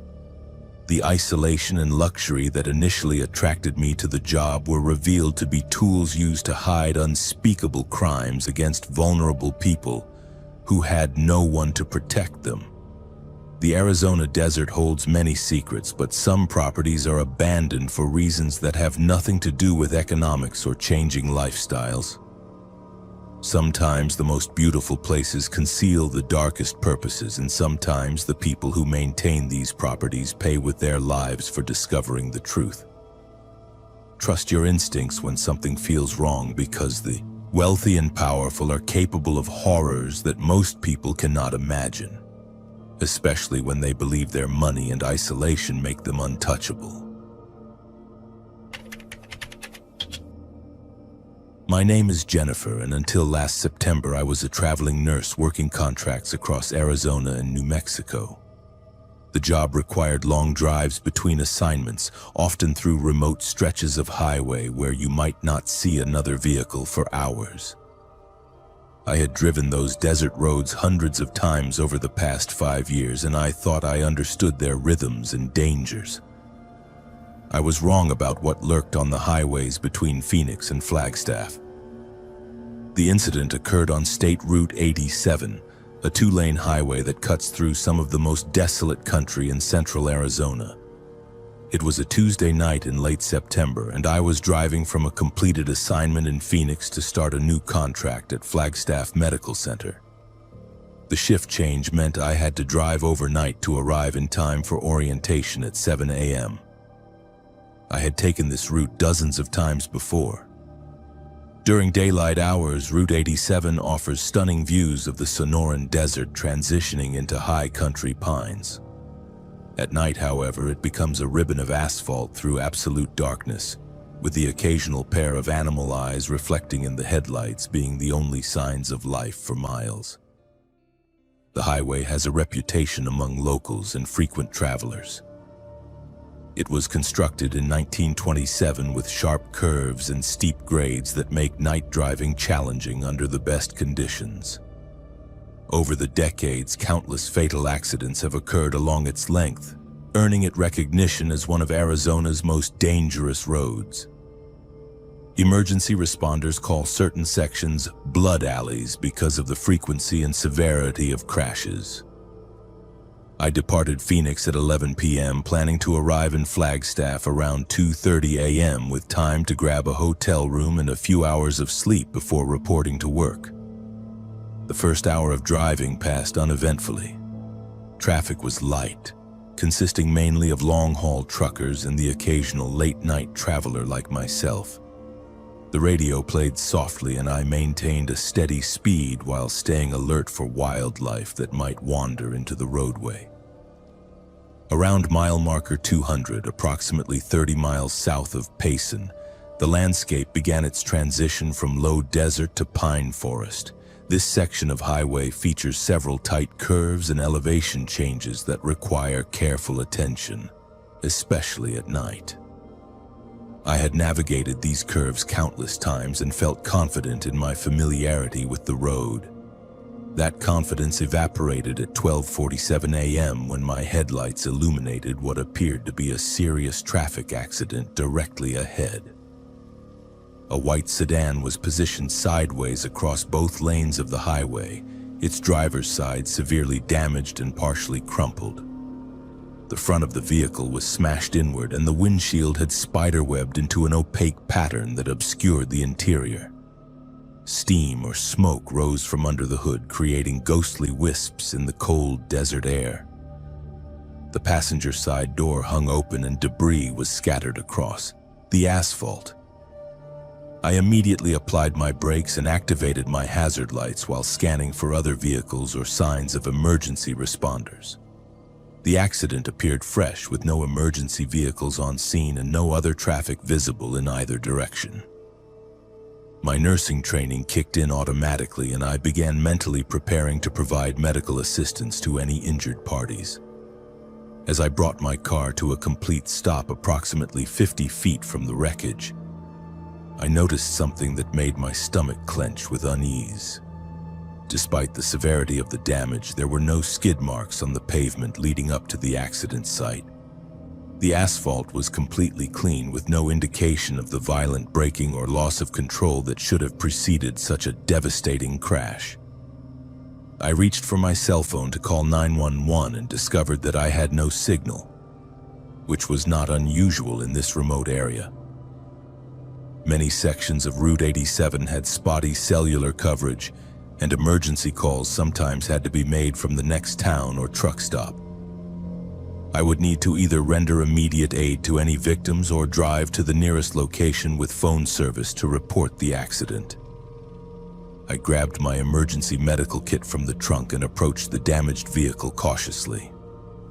My headlights provided the only illumination, creating stark shadows that moved and shifted as I walked closer to the wreckage. The silence was complete except for the ticking of cooling metal and the soft hiss of escaping fluids. The scene became more disturbing the closer I got. The damage pattern on the sedan made no sense from an engineering perspective. The impacts appeared to have come from multiple directions simultaneously, as if the vehicle had been crushed by some enormous force rather than colliding with another object. The metal was twisted in ways that defied the normal physics of automobile accidents. Looking through the shattered windows, I could see that the interior of the car was empty. No driver, no passengers, no personal belongings scattered by the impact. The seats were pristine despite the external damage, and there was no blood or other evidence that anyone had been injured in the crash. Even more unsettling, the car keys were still in the ignition, and the engine was running despite the extensive damage to the front end. I circled the vehicle looking for clues about what had happened or where the occupants might have gone. The passenger door that hung open showed no signs of being forced or damaged during the crash. It appeared to have been open normally, as if someone had simply stepped out of the vehicle after parking. But there were no footprints in the sandy soil beside the highway and no indication of where the driver might have gone for help. The license plate was clearly visible and appeared current, though something about the numbers and letters seemed wrong in a way I could not immediately identify. The registration sticker looked fresh, but when I leaned closer to read the dates, the numbers seemed to shift and blur as if they were printed on water rather than static material. As I completed my examination of the vehicle, I became aware that I was no longer alone on the highway. A figure was walking toward me from the direction of Payson, moving with the slow, deliberate pace of someone who had been traveling on foot for a considerable distance. As the person drew closer, illuminated by my headlights, I could see it was a woman in her 30s wearing a pale blue dress and carrying a small purse. She appeared completely calm despite the circumstances, showing no signs of injury or distress that would be expected from someone involved in such a severe accident. Her clothes were clean and undamaged, her hair neatly arranged, and her expression was serene in a way that felt completely inappropriate for the situation. "Thank goodness someone stopped," she said in a voice that carried clearly through the desert air despite the distance between us. "I have been trying to get help for such a long time." She gestured toward the wrecked sedan as if it were merely an inconvenience rather than a potentially fatal accident. I introduced myself and explained that I was a nurse who could provide medical assistance if needed. I asked if she had been in the vehicle and whether she was injured, while internally cataloging the complete absence of trauma symptoms that should have been present if she had survived such a devastating crash. "Oh, I was not hurt," she replied, continuing to approach with that same unhurried pace. "But my husband is still trapped inside. He cannot get out on his own, and I do not have the strength to help him." She pointed toward the sedan, which I had just thoroughly examined and found to be completely empty. I looked back at the vehicle, confused by her statement. The interior was clearly vacant, with no signs that anyone had been trapped inside or extracted by emergency responders. I asked her to clarify what she meant, wondering if there had been a second vehicle involved in the accident that I had somehow missed. "He is right there in the driver's seat," she said with growing urgency. "Please, you have to help him get out before it gets worse." She was close enough now that I could see her face clearly in my headlights, and what I saw made my blood freeze in my veins. Her skin had a waxy, translucent quality that seemed to glow with its own pale light. Her eyes were completely white, with no visible pupils or irises, and they reflected my headlights like mirrors. When she spoke, I could see that her mouth moved normally, but the voice seemed to come from somewhere else entirely, as if she were lip-syncing to words spoken by someone standing behind me. I backed toward my vehicle while keeping my eyes on both the woman and the wrecked sedan. As I watched, the interior of the damaged car began to change. A figure materialized in the driver's seat, slumped forward against the steering wheel. The man appeared to be unconscious, with blood running down his face from a head injury. His clothes were torn and stained, and his breathing was labored and irregular. "You see him now," the woman said with satisfaction. "He has been waiting so long for someone to help. All you have to do is reach inside and pull him free." She gestured toward the open passenger door with hands that seemed to have too many fingers, all of them unnaturally long and pale. Every instinct I possessed was screaming at me to get back in my car and drive away as quickly as possible. Nothing about this situation made logical sense, and my nursing experience told me that trauma victims do not simply materialize inside vehicles that had been empty moments before. But the professional part of my mind insisted that I had a duty to help if someone was truly injured. I approached the passenger door cautiously while keeping the woman in my peripheral vision. The man in the driver's seat looked real enough, and his injuries appeared severe. If this was some kind of hallucination brought on by stress or fatigue, the responsible thing to do was still to investigate and ensure that no one actually needed medical assistance. As I reached toward the door handle, the woman spoke again. "Hurry," she urged. "He is running out of time. If you do not help him soon, he will end up like all the others who have waited too long on this road."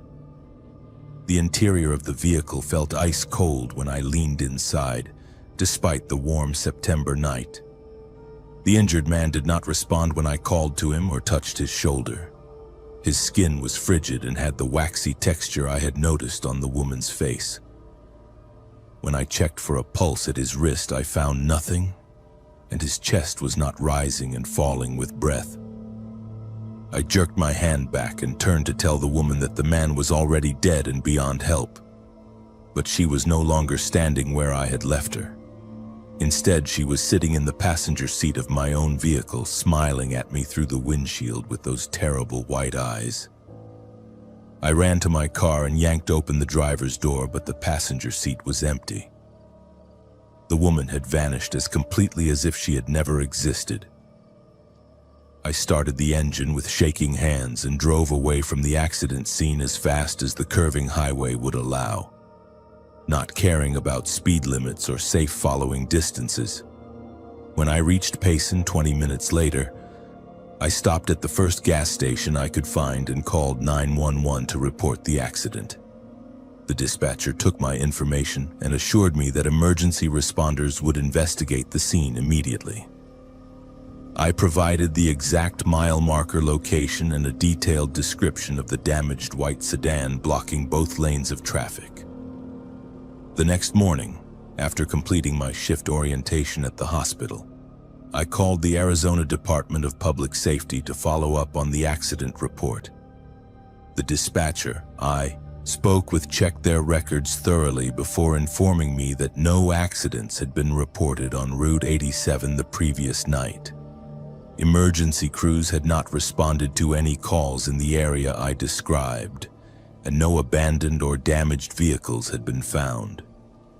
Curious and increasingly disturbed, I drove back to mile marker 200 during daylight hours. The section of highway where I had encountered the wrecked sedan and its impossible occupants was completely clear. No debris, no skid marks, no signs that any accident had occurred there recently or in the distant past. Research into the history of that particular stretch of Route 87 revealed that it had indeed been the site of multiple fatal accidents over the decades, including a head-on collision in 1994 that killed a married couple driving a white sedan.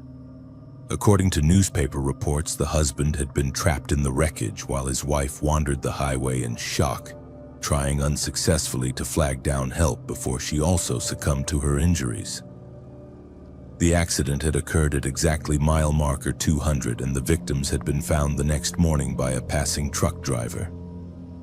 The investigation determined that the couple had been dead for several hours before they were discovered, meaning they had spent their final moments alone on the dark highway, waiting for assistance that arrived too late. I no longer drive Route 87 at night, and I have changed my work schedule to avoid overnight assignments that require long-distance travel through remote areas. Some accidents, it seems, continue to happen long after the original victims have died, and some people continue to wait for help that can never actually save them. The desert highways of Arizona hold more than just the living, and not every accident scene you encounter will exist in the same reality you inhabit. My name is Tyler, and until 8 months ago I was a regular weekend warrior who thought the greatest dangers in the Arizona desert came from rattlesnakes and heat exhaustion. I grew up in Phoenix and had been camping in the Sonoran Desert since I was a teenager, exploring areas from the Superstition Mountains to the remote washes around Cave Creek. I believed I understood the rhythms and risks of desert survival.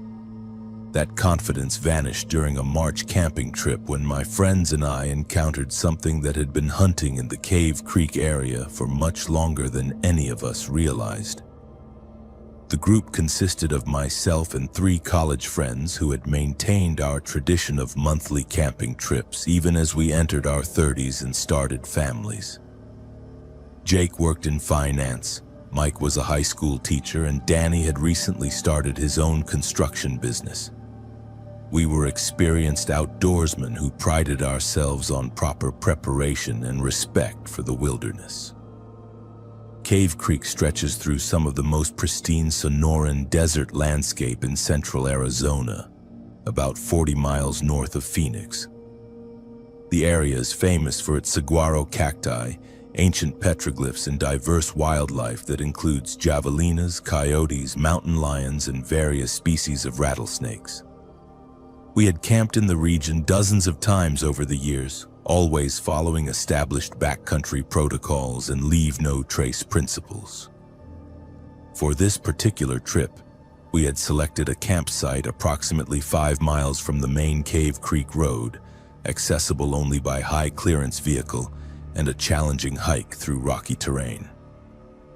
The location offered complete solitude and spectacular views of the surrounding mountains and valleys.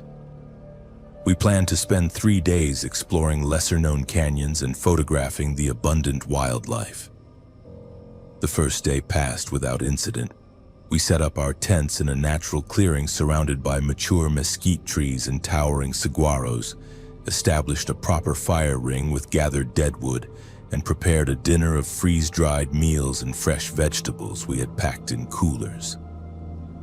The weather was perfect for March camping, with daytime temperatures in the mid-70s and nighttime lows expected to drop into the 40s. As darkness fell, we built a modest campfire and settled into our usual routine of sharing stories and planning the next day's activities.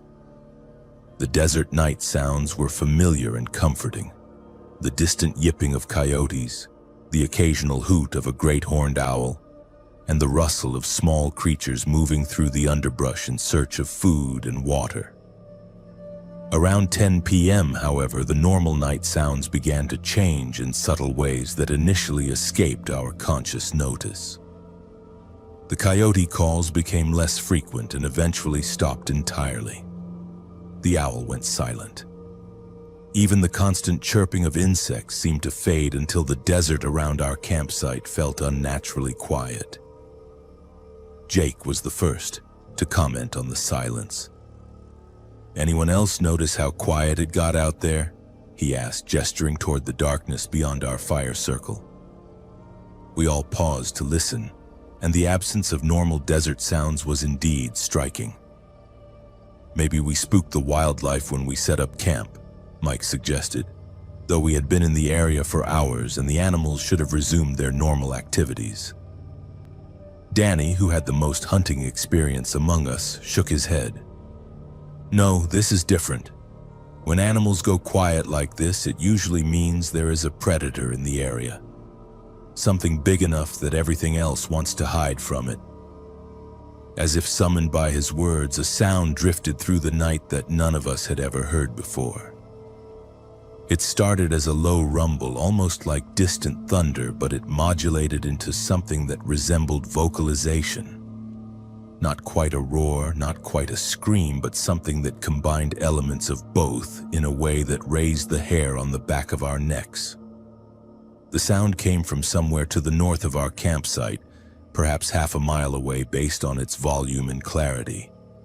It lasted for approximately 10 seconds before fading into silence, leaving us staring at each other around the fire with expressions of confusion and growing unease. "Mountain lion?" Jake asked hopefully, though we all knew that mountain lion vocalization sounded nothing like what we had just heard. Danny shook his head again. "I have heard plenty of mountain lions. That was not a mountain lion. I do not know what that was, but it was big."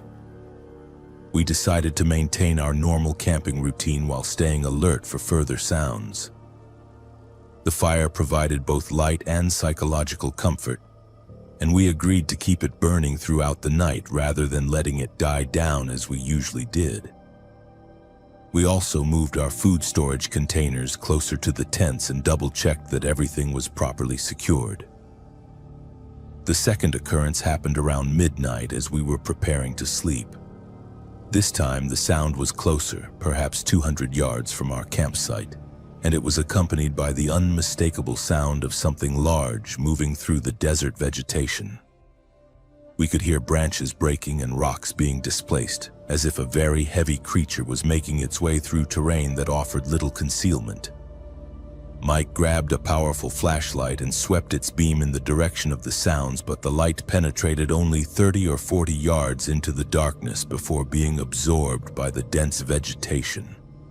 Whatever was making the noise remained beyond the reach of our illumination, though we could hear it pause when the light swept in its direction, as if it were aware of our observation. "We need to make a decision here," Danny said quietly. "Do we pack up and leave, or do we stick it out until morning?" The practical part of me wanted to retreat to the safety of our vehicles and drive back to civilization, but none of us wanted to admit that we were being driven away by unknown sounds in the night. We compromised by setting up a watch schedule, with one person remaining awake and alert while the others slept in shifts. I took the first watch, armed with the brightest flashlight we had and a large knife that would be useless against any serious threat, but provided some psychological comfort.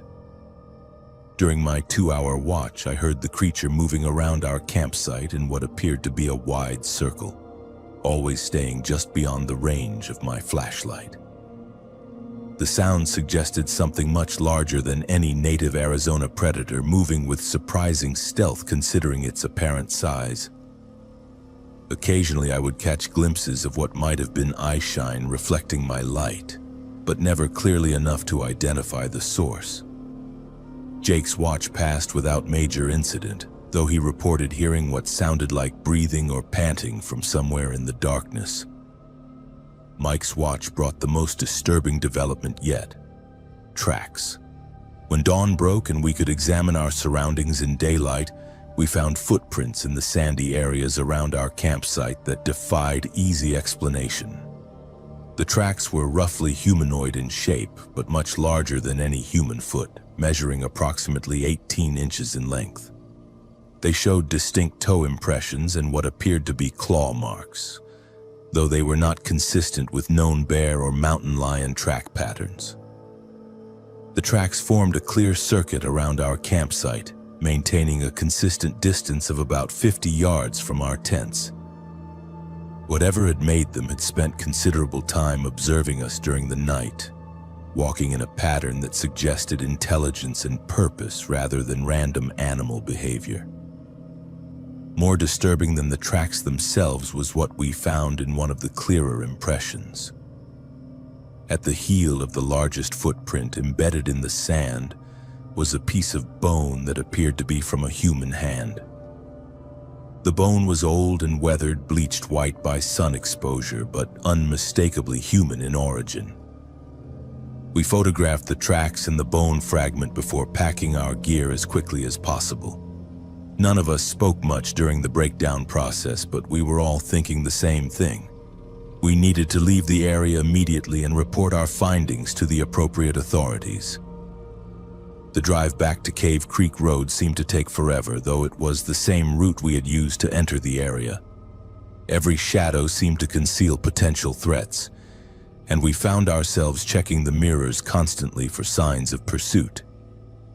It was an irrational fear, but the previous night had shattered our confidence in our understanding of what lived in the Arizona wilderness. Once we reached cell phone coverage, we contacted the Maricopa County Sheriff's Office to report the unusual tracks and the human bone fragment. The deputy who took our report was professional but clearly skeptical, noting that bone fragments in the desert were not unusual, and that track identification could be difficult even for experienced outdoorsmen. However, when we showed him the photographs we had taken, his demeanor changed noticeably. He asked detailed questions about the exact location of our campsite and requested copies of all the images. He also advised us not to return to the area alone and to report any similar encounters immediately. Research into the history of the Cave Creek area revealed that it had been considered sacred territory by several Native American tribes, including the Tohono O'odham, who had specific warnings about creatures that hunted in the desert darkness. According to tribal tradition, certain areas of the Sonoran Desert were home to entities that were not entirely animal or human, beings that had existed since before the arrival of European settlers. The Tohono O'odham had specific protocols for traveling through these areas, including never camping alone and always maintaining fires throughout the night. They spoke of creatures that could mimic human voices and would attempt to lure travelers away from their groups. And they warned that these beings had an appetite for human flesh that had developed over centuries of feeding. Most significantly, the tribal warnings specifically mentioned the Cave Creek area as a place where such entities gathered during certain times of the year, drawn by the abundance of water and the natural corridors that allowed them to move undetected between different hunting territories. We never returned to that specific campsite, though we continued our regular camping trips in other areas of Arizona. However, none of us could shake the feeling that we had encountered something that challenged our understanding of what lived in the American Southwest. The tracks we photographed remain unexplained, and the bone fragment was never identified by the authorities. 6 months after our Cave Creek encounter, Danny disappeared during a solo camping trip in the Superstition Mountains. His vehicle was found at a trailhead, and his campsite was located 2 days later, but Danny himself was never found. The search teams discovered tracks around his abandoned camp that were remarkably similar to what we had photographed at Cave Creek. The official investigation concluded that Danny had probably become lost and succumbed to exposure, a common tragedy in the unforgiving Arizona wilderness. But Jake, Mike, and I know better. We know that something hunts in the desert darkness, something that has learned to be patient and selective in choosing its prey. The Tohono O'odham warnings were not folklore or superstition. They were survival instructions passed down through generations by people who understood that the Sonoran Desert holds secrets that are older and more dangerous than any modern camper realizes.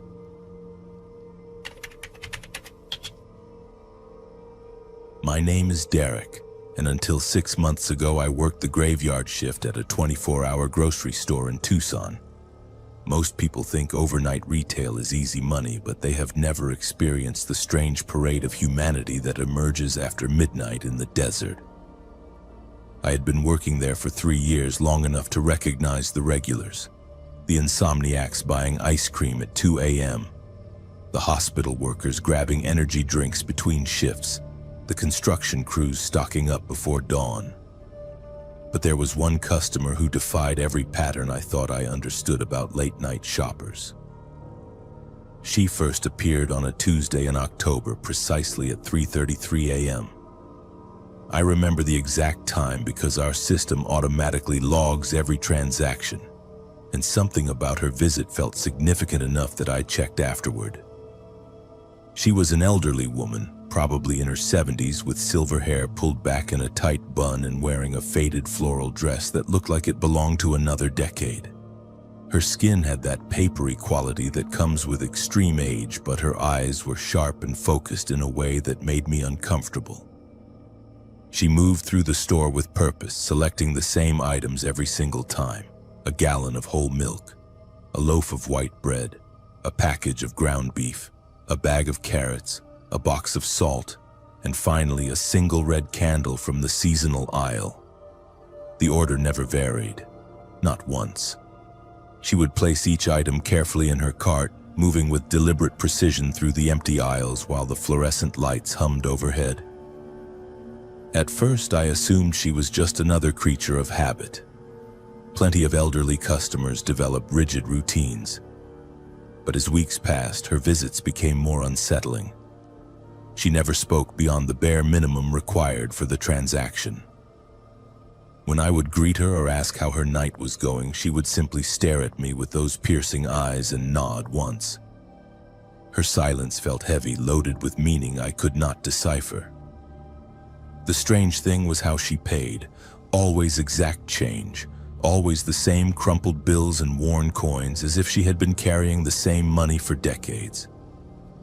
The bills were old, some dating back to the 1980s, and they smelled of dust and something else I could never identify. Something organic and unpleasant that lingered on my fingers after handling them. But what really started to bother me was her consistency. Every night she worked, Tuesday through Saturday, she would appear at exactly 3:33 a.m. Not 3:32, not 3:34, always 3:33, like she was following some invisible schedule that demanded absolute precision. I began watching the clock during my shifts, waiting for her arrival with a mixture of curiosity and growing dread. After about 2 months of these visits, I decided to break the pattern. When she approached my register one November night, I tried to engage her in conversation. "You must be quite the early riser," I said with forced cheerfulness. "Shopping before dawn every day." She stopped placing items on the conveyor belt and looked directly at me. Her eyes were pale blue, almost colorless, and they seemed to look through me rather than at me. "I am preparing," she said in a voice that sounded like rustling papers. "The others will be hungry soon." I rang up her items as quickly as possible, suddenly eager to complete the transaction. But as I handed her the receipt, she grabbed my wrist with fingers that felt like ice. Her grip was surprisingly strong for someone her age. "You have kind eyes," she whispered. "When the time comes, remember that kindness." Then she released me and walked away, pushing her cart through the automatic doors into the desert night. Sleep became difficult after that encounter. During my days off, I found myself researching the store's history, trying to understand what she might have meant. The building had been constructed in the 1970s on what was previously undeveloped desert land. Before that, according to old county records, the area had been part of a larger ranch that was abandoned during the Great Depression. I could not find anything that explained her cryptic warning or her obsession with shopping at such a specific time. December brought a change in her routine that made everything worse. She still arrived at 3:33 a.m., still bought the same items in the same order. But now, she was not alone. 3 other elderly people began accompanying her. An old man in a worn suit that looked decades out of style. Another woman in a nurse's uniform that had yellowed with age. A third figure whose gender I could never determine, always wearing a long coat that obscured their features. They never spoke to each other or to me. They simply followed her through the store like a silent procession, each pushing their own cart and selecting identical items. Milk, bread, ground beef, carrots, salt, and red candles. The same exact purchases multiplied by 4. The checkout process became surreal, scanning the same products over and over while 4 pairs of ancient eyes watched me work. The smell grew stronger with more of them present. That organic, unpleasant odor that seemed to cling to their old money and permeate the air around them. It reminded me of something rotting in the desert heat, sweet and sickening. I started wearing a mask during my shifts, claiming allergies just to filter out the stench. By January, their group had grown to 6 people, then 8, then 12, all elderly, all dressed in clothing that seemed frozen in different decades, all maintaining that same eerie silence while they moved through the store in perfect synchronization. The automatic doors would slide open at exactly 3:33 a.m., and they would enter like ghosts materializing from the Arizona night. I began dreading their visits. My manager noticed my request to switch shifts, but overnight positions were hard to fill and I needed the job. I tried convincing myself that they were just a large family with unusual shopping habits. Maybe they lived in a senior community nearby. Maybe they were part of some religious group with specific dietary requirements. Any explanation was better than confronting the growing certainty that something fundamentally wrong was happening in my store every night. The breaking point came on a February morning when their group had swelled to nearly 20 people. As always, they arrived at 3:33 a.m., moving through the aisles with that same deliberate purpose. But this time, as the first woman approached my register, she spoke again. "Tonight is the last night," she said in that papery voice. "Tomorrow we begin the feast." I scanned her items with trembling hands, trying to process what she had said. "What feast?" I managed to ask. She smiled for the first time since I had known her, revealing teeth that looked too sharp and too white for her age. "The Feast of Remembrance," she replied, "for all those who were forgotten in the desert, all those who died with empty stomachs and unfulfilled hunger." As I handed her the receipt, she leaned closer. Her breath smelled like turned earth and old bones. "You have been chosen to witness," she whispered. "Because of your kindness, you will understand what we have become." Then she turned and walked away, leading her silent procession back into the night. I called in sick the next day, and the day after that. When I finally returned to work, my manager informed me that the overnight shift was being discontinued due to low customer traffic. The store would now close at midnight and reopen at 6 a.m. When I asked about our late-night regulars, he looked confused. "What regulars?" he said. "The night shift barely had any customers. That is why we are shutting it down." I checked the transaction logs for the previous months, searching for evidence of their purchases. There was nothing. No record of the milk, bread, ground beef, carrots, salt, or candles. No receipts matching their visits. According to the computer system, the store had been virtually empty during those overnight hours.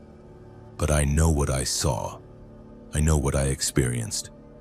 And sometimes when I drive past that store late at night, I see figures moving through the parking lot at exactly 3:33 a.m.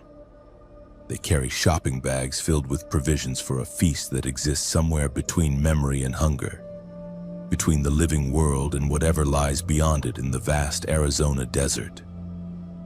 I work day shifts now at a different store across town. But I still wake up at 3:33 a.m., remembering the weight of their ancient eyes and the promise of kindness in a world where the forgotten dead still need to eat.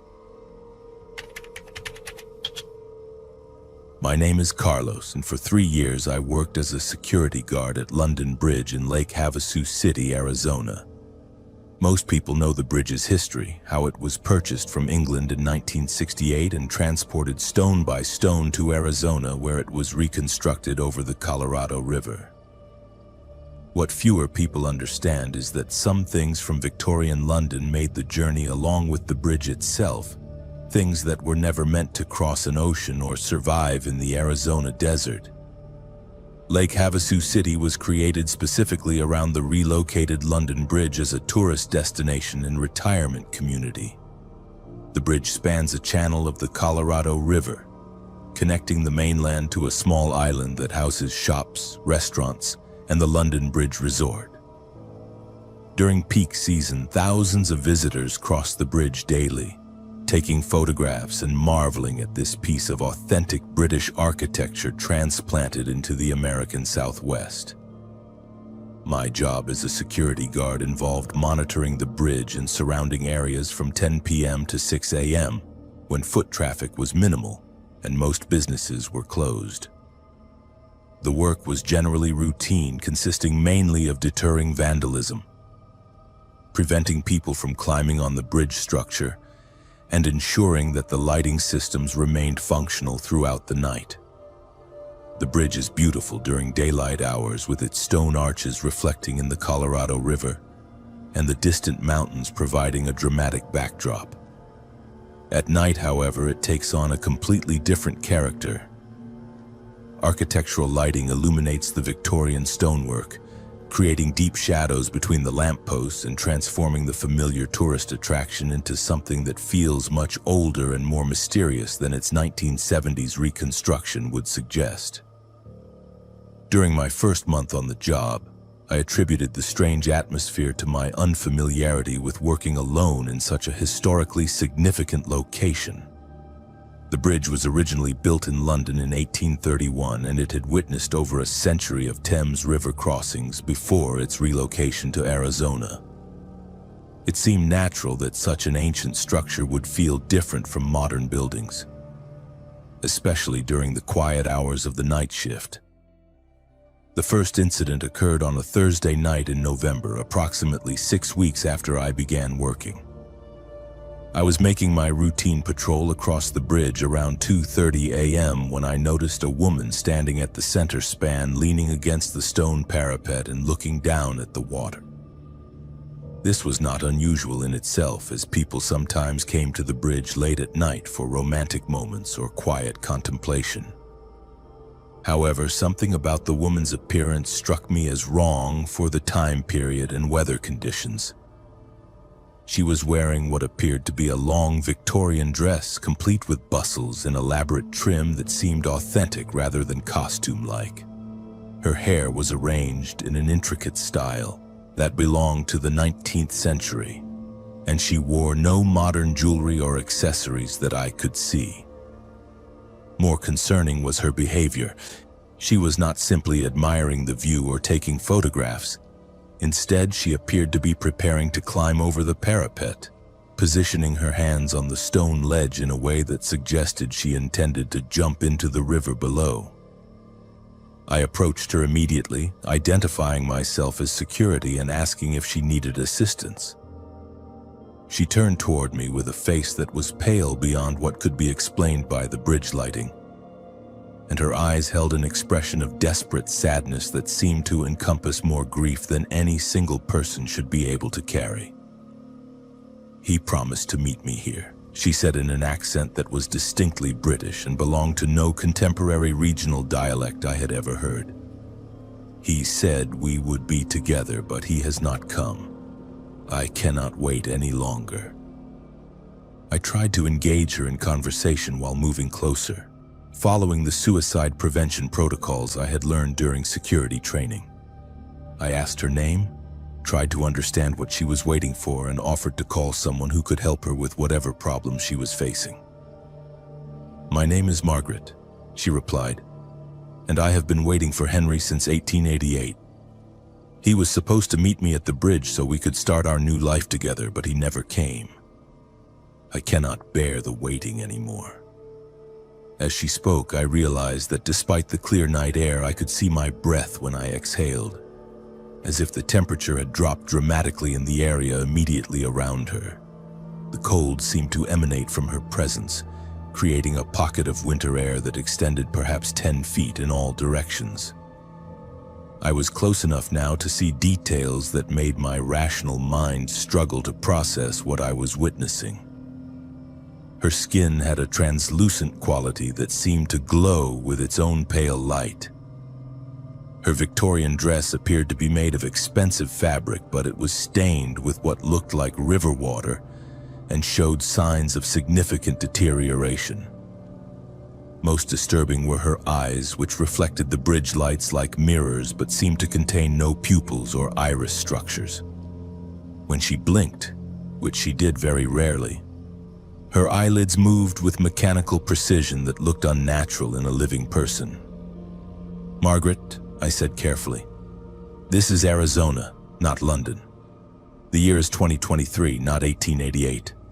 I think you might be confused about where you are." She smiled sadly and shook her head. "The Thames, the Colorado River, it makes no difference now. Water is water and drowning is drowning. The bridge brought me here, and the bridge will take me to where Henry is waiting." Before I could react, she climbed onto the parapet with fluid grace that defied both gravity and the restrictive nature of her Victorian clothing. She stood balanced on the narrow stone ledge, her dress billowing in a wind that I could not feel, and looked back at me with an expression of profound gratitude. "Thank you for listening," she said. "It has been so long since anyone acknowledged that I exist." Then she stepped forward and fell toward the water below. I rushed to the parapet and looked down, expecting to see her body in the river and preparing to call for emergency rescue services. But there was nothing. No splash, no ripples, no sign that anyone had entered the water. Margaret had simply vanished between the bridge and the river's surface. I reported the incident to my supervisor, describing it as a possible attempted suicide that I had been unable to prevent. A search of the river and surrounding shoreline found no evidence that anyone had jumped from the bridge, and security cameras reviewing the footage from that night showed me patrolling alone, with no other person visible anywhere on the bridge during the time I claimed to have witnessed Margaret's jump. My supervisor was understanding, but suggested that the stress of working alone at night might be causing hallucinations or waking dreams. He arranged for me to have a few days off and recommended that I see a counselor if the experiences continued. But they did continue. Over the following months, I encountered Margaret on the bridge approximately once every 2 weeks, always late at night and always during the same tragic ritual. She would be waiting for Henry, express her despair at his absence, and ultimately jumped to her death in waters that never received her body. Research into the history of the original London Bridge revealed that it had indeed been a popular suicide location during the Victorian era, with dozens of documented cases of people ending their lives by jumping into the Thames. Among the recorded suicides was a woman named Margaret Whitmore, who jumped from the bridge in December of 1888 after being abandoned by her fiancé, Henry Pemberton. According to newspaper accounts from the time, Margaret had sold all her possessions to purchase passage to America, where Henry had promised to meet her and begin their new life together. When he failed to arrive at their appointed meeting place, she spent her last money on lodging near the bridge and waited for 2 weeks before finally giving up hope. The circumstances of her death were particularly tragic because Henry had actually arrived in London looking for her, but had been delayed by a family emergency and arrived at their meeting place one day after Margaret's suicide. He spent the rest of his life consumed by guilt and grief, eventually taking his own life from the same bridge location in 1891. More disturbing was what I learned about other relocated historical structures. Researchers who study paranormal activity in transplanted buildings have documented numerous cases where supernatural phenomena appear to transfer along with the physical materials. Spirits that were anchored to specific locations often remain attached to the stones, wood, or metal that comprised their earthly connection points. The London Bridge was not simply moved from England to Arizona. It was dismantled stone by stone, with each piece carefully numbered and catalogued, before being shipped across the Atlantic Ocean and reconstructed in its new location. If Margaret's spirit had been bound to the bridge itself rather than to its geographic location, the reconstruction process would have brought her to Lake Havasu City along with the Victorian stonework. During my final months working bridge security, I began to notice that Margaret was not alone. Other figures from different time periods occasionally appeared on the bridge during night hours, always in distress and always reenacting moments of tragedy from the bridge's London history. A man in Victorian formal wear would pace back and forth, apparently searching for someone who never appeared. A woman in Edwardian dress would stand weeping at the same spot where Margaret jumped. Most unnervingly, I began to see a figure that matched historical descriptions of Jack the Ripper, a tall man in a dark coat who would appear in the shadows between lampposts and seemed to be stalking the other spirits. He never approached me directly, but his presence filled the air with a sense of malevolent hunting that made every night shift feel like a survival exercise. The final incident that convinced me to find different employment occurred on a February night when the temperature had dropped into the 40s, unusually cold for Lake Havasu City. I encountered Margaret as usual, went through our familiar conversation and watched her prepare to jump from the parapet. But this time, as she stepped forward, she turned back to me and spoke words that still haunt my memory. "He is coming for you now. The one who hunts women in London follows us wherever the bridge goes. You have seen too much and you have shown too much kindness. He does not like men who protect women from their fate." I looked in the direction she was pointing and saw the Jack the Ripper figure approaching from the far end of the bridge, moving with deliberate purpose and carrying something metallic that gleamed in the streetlight. I ran to my security vehicle and drove off the bridge immediately, not stopping until I reached the bright lights and human activity of the main commercial district. I submitted my resignation the next morning and have never returned to London Bridge at night. Margaret and her fellow spirits from Victorian London continue their eternal reenactments in the Arizona desert, bound to stone and mortar that traveled thousands of miles but could not escape the tragedies of the past. Some historical artifacts should never be relocated, and some bridges connect more than just physical locations.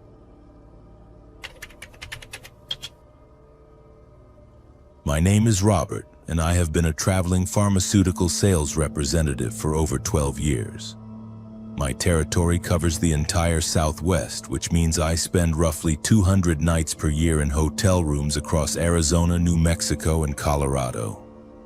I have stayed in everything from luxury resorts to roadside motels, and I thought I had experienced every possible variation of hospitality industry accommodation. That belief changed during a February business trip to Prescott, Arizona, when I encountered the Hotel Vendome and its most permanent residents. The Hotel Vendome was built in 1917 to serve the growing mining community around Prescott. Its 31 rooms and 16 bathrooms were considered luxurious for their time, and the establishment quickly became a respected fixture in the historic downtown district. The hotel sits at 230 South Cortez Street, just blocks from the famous Whiskey Row and within walking distance of the Yavapai County Courthouse. I had never stayed at the Vendome before, but my usual hotel was fully booked due to a winter festival, and the Vendome was the only accommodation available on short notice. The reservation system showed room 16 as the last available option, which seemed fortunate given my late booking. The rate was reasonable, and the online reviews were generally positive, though several mentioned unexplained occurrences and strange atmospheres. I arrived at the hotel around 8 p.m. on a Thursday evening in mid-February. The temperature had dropped into the 30s, and a light snow was beginning to fall, which was unusual for Prescott, but not unheard of during winter months. The hotel lobby was warm and inviting, decorated in period-appropriate furnishings that reflected the building's early 20th century origins. The desk clerk, a woman in her 50s with graying hair and kind eyes, checked me in with professional efficiency. When she handed me the key to room 16, however, her demeanor changed subtly. "Sir," she said quietly, "I need to mention that room 16 has a bit of history. Some guests have reported unusual experiences. If you would prefer a different room, we can arrange alternative accommodation at our sister property across town." I was exhausted from a long day of client meetings and had no interest in driving to another hotel through increasingly snowy conditions. I assured her that I was not concerned about ghost stories and that room 16 would be perfectly adequate for my needs. She nodded reluctantly and provided directions to the room, along with her personal cell phone number in case I needed anything during the night. Room 16 was located on the second floor, accessible via a narrow staircase with creaking wooden steps. The hallway was dimly lit by vintage fixtures that cast uneven shadows on the walls. The hotel maintained its historical character admirably, but the atmosphere felt heavy in a way that had nothing to do with the building's age or architectural style. The room itself was larger than I had expected, furnished with antique pieces that appeared to be original to the hotel's opening period. A four-poster bed dominated the space, draped with heavy curtains that could be drawn for privacy. Two matching armchairs were positioned near a small fireplace, and a writing desk sat beneath the single window that faced the courtyard. What immediately struck me about the room was its temperature. Despite the heating system running audibly, the air felt significantly cooler than the hallway or lobby. I checked the thermostat and found it set to 72 degrees, but the actual temperature felt closer to 60. I adjusted the setting and assumed the older building simply had inefficient heating in certain rooms. As I unpacked my overnight bag, I became aware of a subtle floral scent that seemed to emanate from no identifiable source. It was pleasant but strong enough to be noticeable, like fresh lilacs or jasmine. I checked for air fresheners, potpourri, or flower arrangements, but found nothing that could account for the smell. The scent was strongest near the armchairs and seemed to fade as I moved toward other parts of the room. I had planned to work on sales reports for several hours before sleeping, so I set up my laptop on the writing desk and began reviewing client accounts and preparing for the next day's meetings. The work was routine, requiring concentration but not creative thinking, which made what happened next even more disturbing. Around 10:30 p.m., I became aware that I was no longer alone in the room. The sensation was immediate and unmistakable, like the feeling of being watched by someone standing just outside my peripheral vision. I looked up from my computer screen and scanned the room carefully, but saw nothing unusual. The feeling persisted, however, growing stronger rather than fading as psychological impressions usually do. I returned to my work, attributing the sensation to fatigue and the strange atmosphere of the old hotel. But within minutes, I heard what sounded like soft footsteps moving across the carpet near the bed. The sound was distinct and rhythmic, like someone pacing back and forth in a small area. When I turned to look, the room appeared empty, but the footsteps continued for several more seconds before stopping abruptly. The temperature in the room dropped noticeably during the footstep episode. My breath became visible, and I could feel cold air moving around me like a gentle breeze.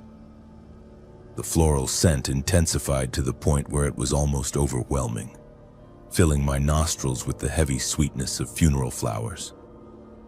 I decided to take a break from work and called the front desk to report the heating problem. The desk clerk I had met earlier answered immediately, as if she had been expecting my call.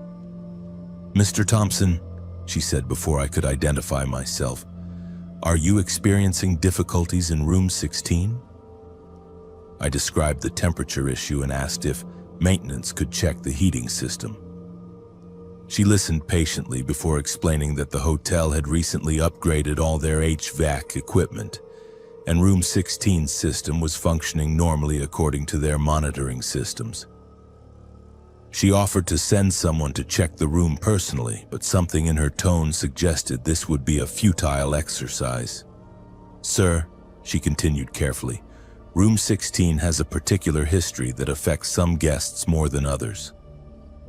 The room was home to a woman named Abby and her husband in the early 1920s. When they lost ownership of the hotel due to financial difficulties, the new owners allowed them to remain in that room. One night, Mr. Beer left to obtain medication for Abby, who was suffering from tuberculosis, and he never returned. Abby refused to eat after his abandonment and eventually passed away in that room along with her cat. She paused before continuing. "Many guests report sensing a presence in room 16. The experiences are always non-threatening, but they can be unsettling for those who are not prepared. Abby seems particularly active during winter months and late evening hours." I thanked her for the information and assured her that I was comfortable remaining in the room. As a rational person with a background in science, I was skeptical of supernatural explanations for what was most likely a combination of old building acoustics, heating irregularities, and psychological suggestion. I returned to my work with renewed focus, determined not to let hotel folklore interfere with my productivity. That determination lasted approximately 15 minutes. At 11:45 p.m., as I was finishing a particularly complex sales projection, I felt something brush against my ankle. The touch was light but unmistakably physical, like a cat rubbing against my leg in the affectionate way that cats seek attention from humans. I looked down and saw nothing, but the sensation continued for several seconds, complete with the subtle pressure and warmth that would accompany contact with a living animal. The touch moved around my leg in the characteristic figure-8 pattern that cats use to mark their territory and show affection. As I stared at my apparently empty surroundings, a woman's voice spoke clearly from the direction of the bed. "He promised he would come back," she said in a tone that combined sadness with lingering hope. "He said he just needed to get my medicine and then we could start over somewhere else." The voice was not threatening or angry, but it carried an emotional weight that seemed to fill the entire room. I could hear the pain of abandonment and the exhaustion of someone who had waited too long for promises that would never be fulfilled. It was the voice of someone who had died of heartbreak as much as physical illness. I turned toward the bed and saw the indentation of a human form on the coverlet, as if someone were lying there despite the visual absence of any person. The indentation was detailed enough to show the outline of a woman in a long dress with one arm curved as if she were holding something small against her chest. "I am sorry for your loss," I said aloud, feeling simultaneously foolish and compelled to respond. "I am sure he intended to return to you." The words came naturally, driven by the same professional courtesy I would show to any grieving person, regardless of their current state of existence. The indentation on the bed shifted slightly, and the woman's voice spoke again, this time with unmistakable gratitude. "Thank you for your kindness," she said. "So few people understand that love does not end simply because life does." The temperature in the room began to warm gradually, and the overwhelming floral scent faded to a more pleasant background level. I felt the invisible cat brush against my leg one final time before the sensation stopped completely. The oppressive feeling of being watched was replaced by something more peaceful, as if a great tension had been released. I completed my work without further incidents and slept soundly through the night. When I woke the next morning, room 16 felt like any other hotel room, with normal temperature and no unusual scents or sensations. My checkout experience was routine, and the desk clerk smiled warmly when she asked about my stay. "Abby appreciated your kindness," she said as she processed my payment. "She does not often interact with guests directly, but when she does, it is usually with people who show genuine empathy for her situation. I have stayed at the Hotel Vendôme twice since that February night, both times requesting room 16 specifically. Each visit has been peaceful and unremarkable, though I always sense a subtle welcome presence when I enter the room. I have come to think of Abby as a guardian spirit rather than a haunting, someone who continues to care for travelers even in her ongoing vigil for a love that will never return. The Hotel Vendôme represents something important about human connection and the persistence of emotion beyond physical existence. Not all ghosts are frightening, and not all hauntings are malevolent. Sometimes the dead simply need acknowledgement from the living, recognition that their stories matter and their love was real. Room 16 remains available for guests who are interested in experiencing something beyond ordinary hotel accommodation, and Abby continues to wait for her husband with the patience of someone who understands that true love transcends the boundaries of mortality.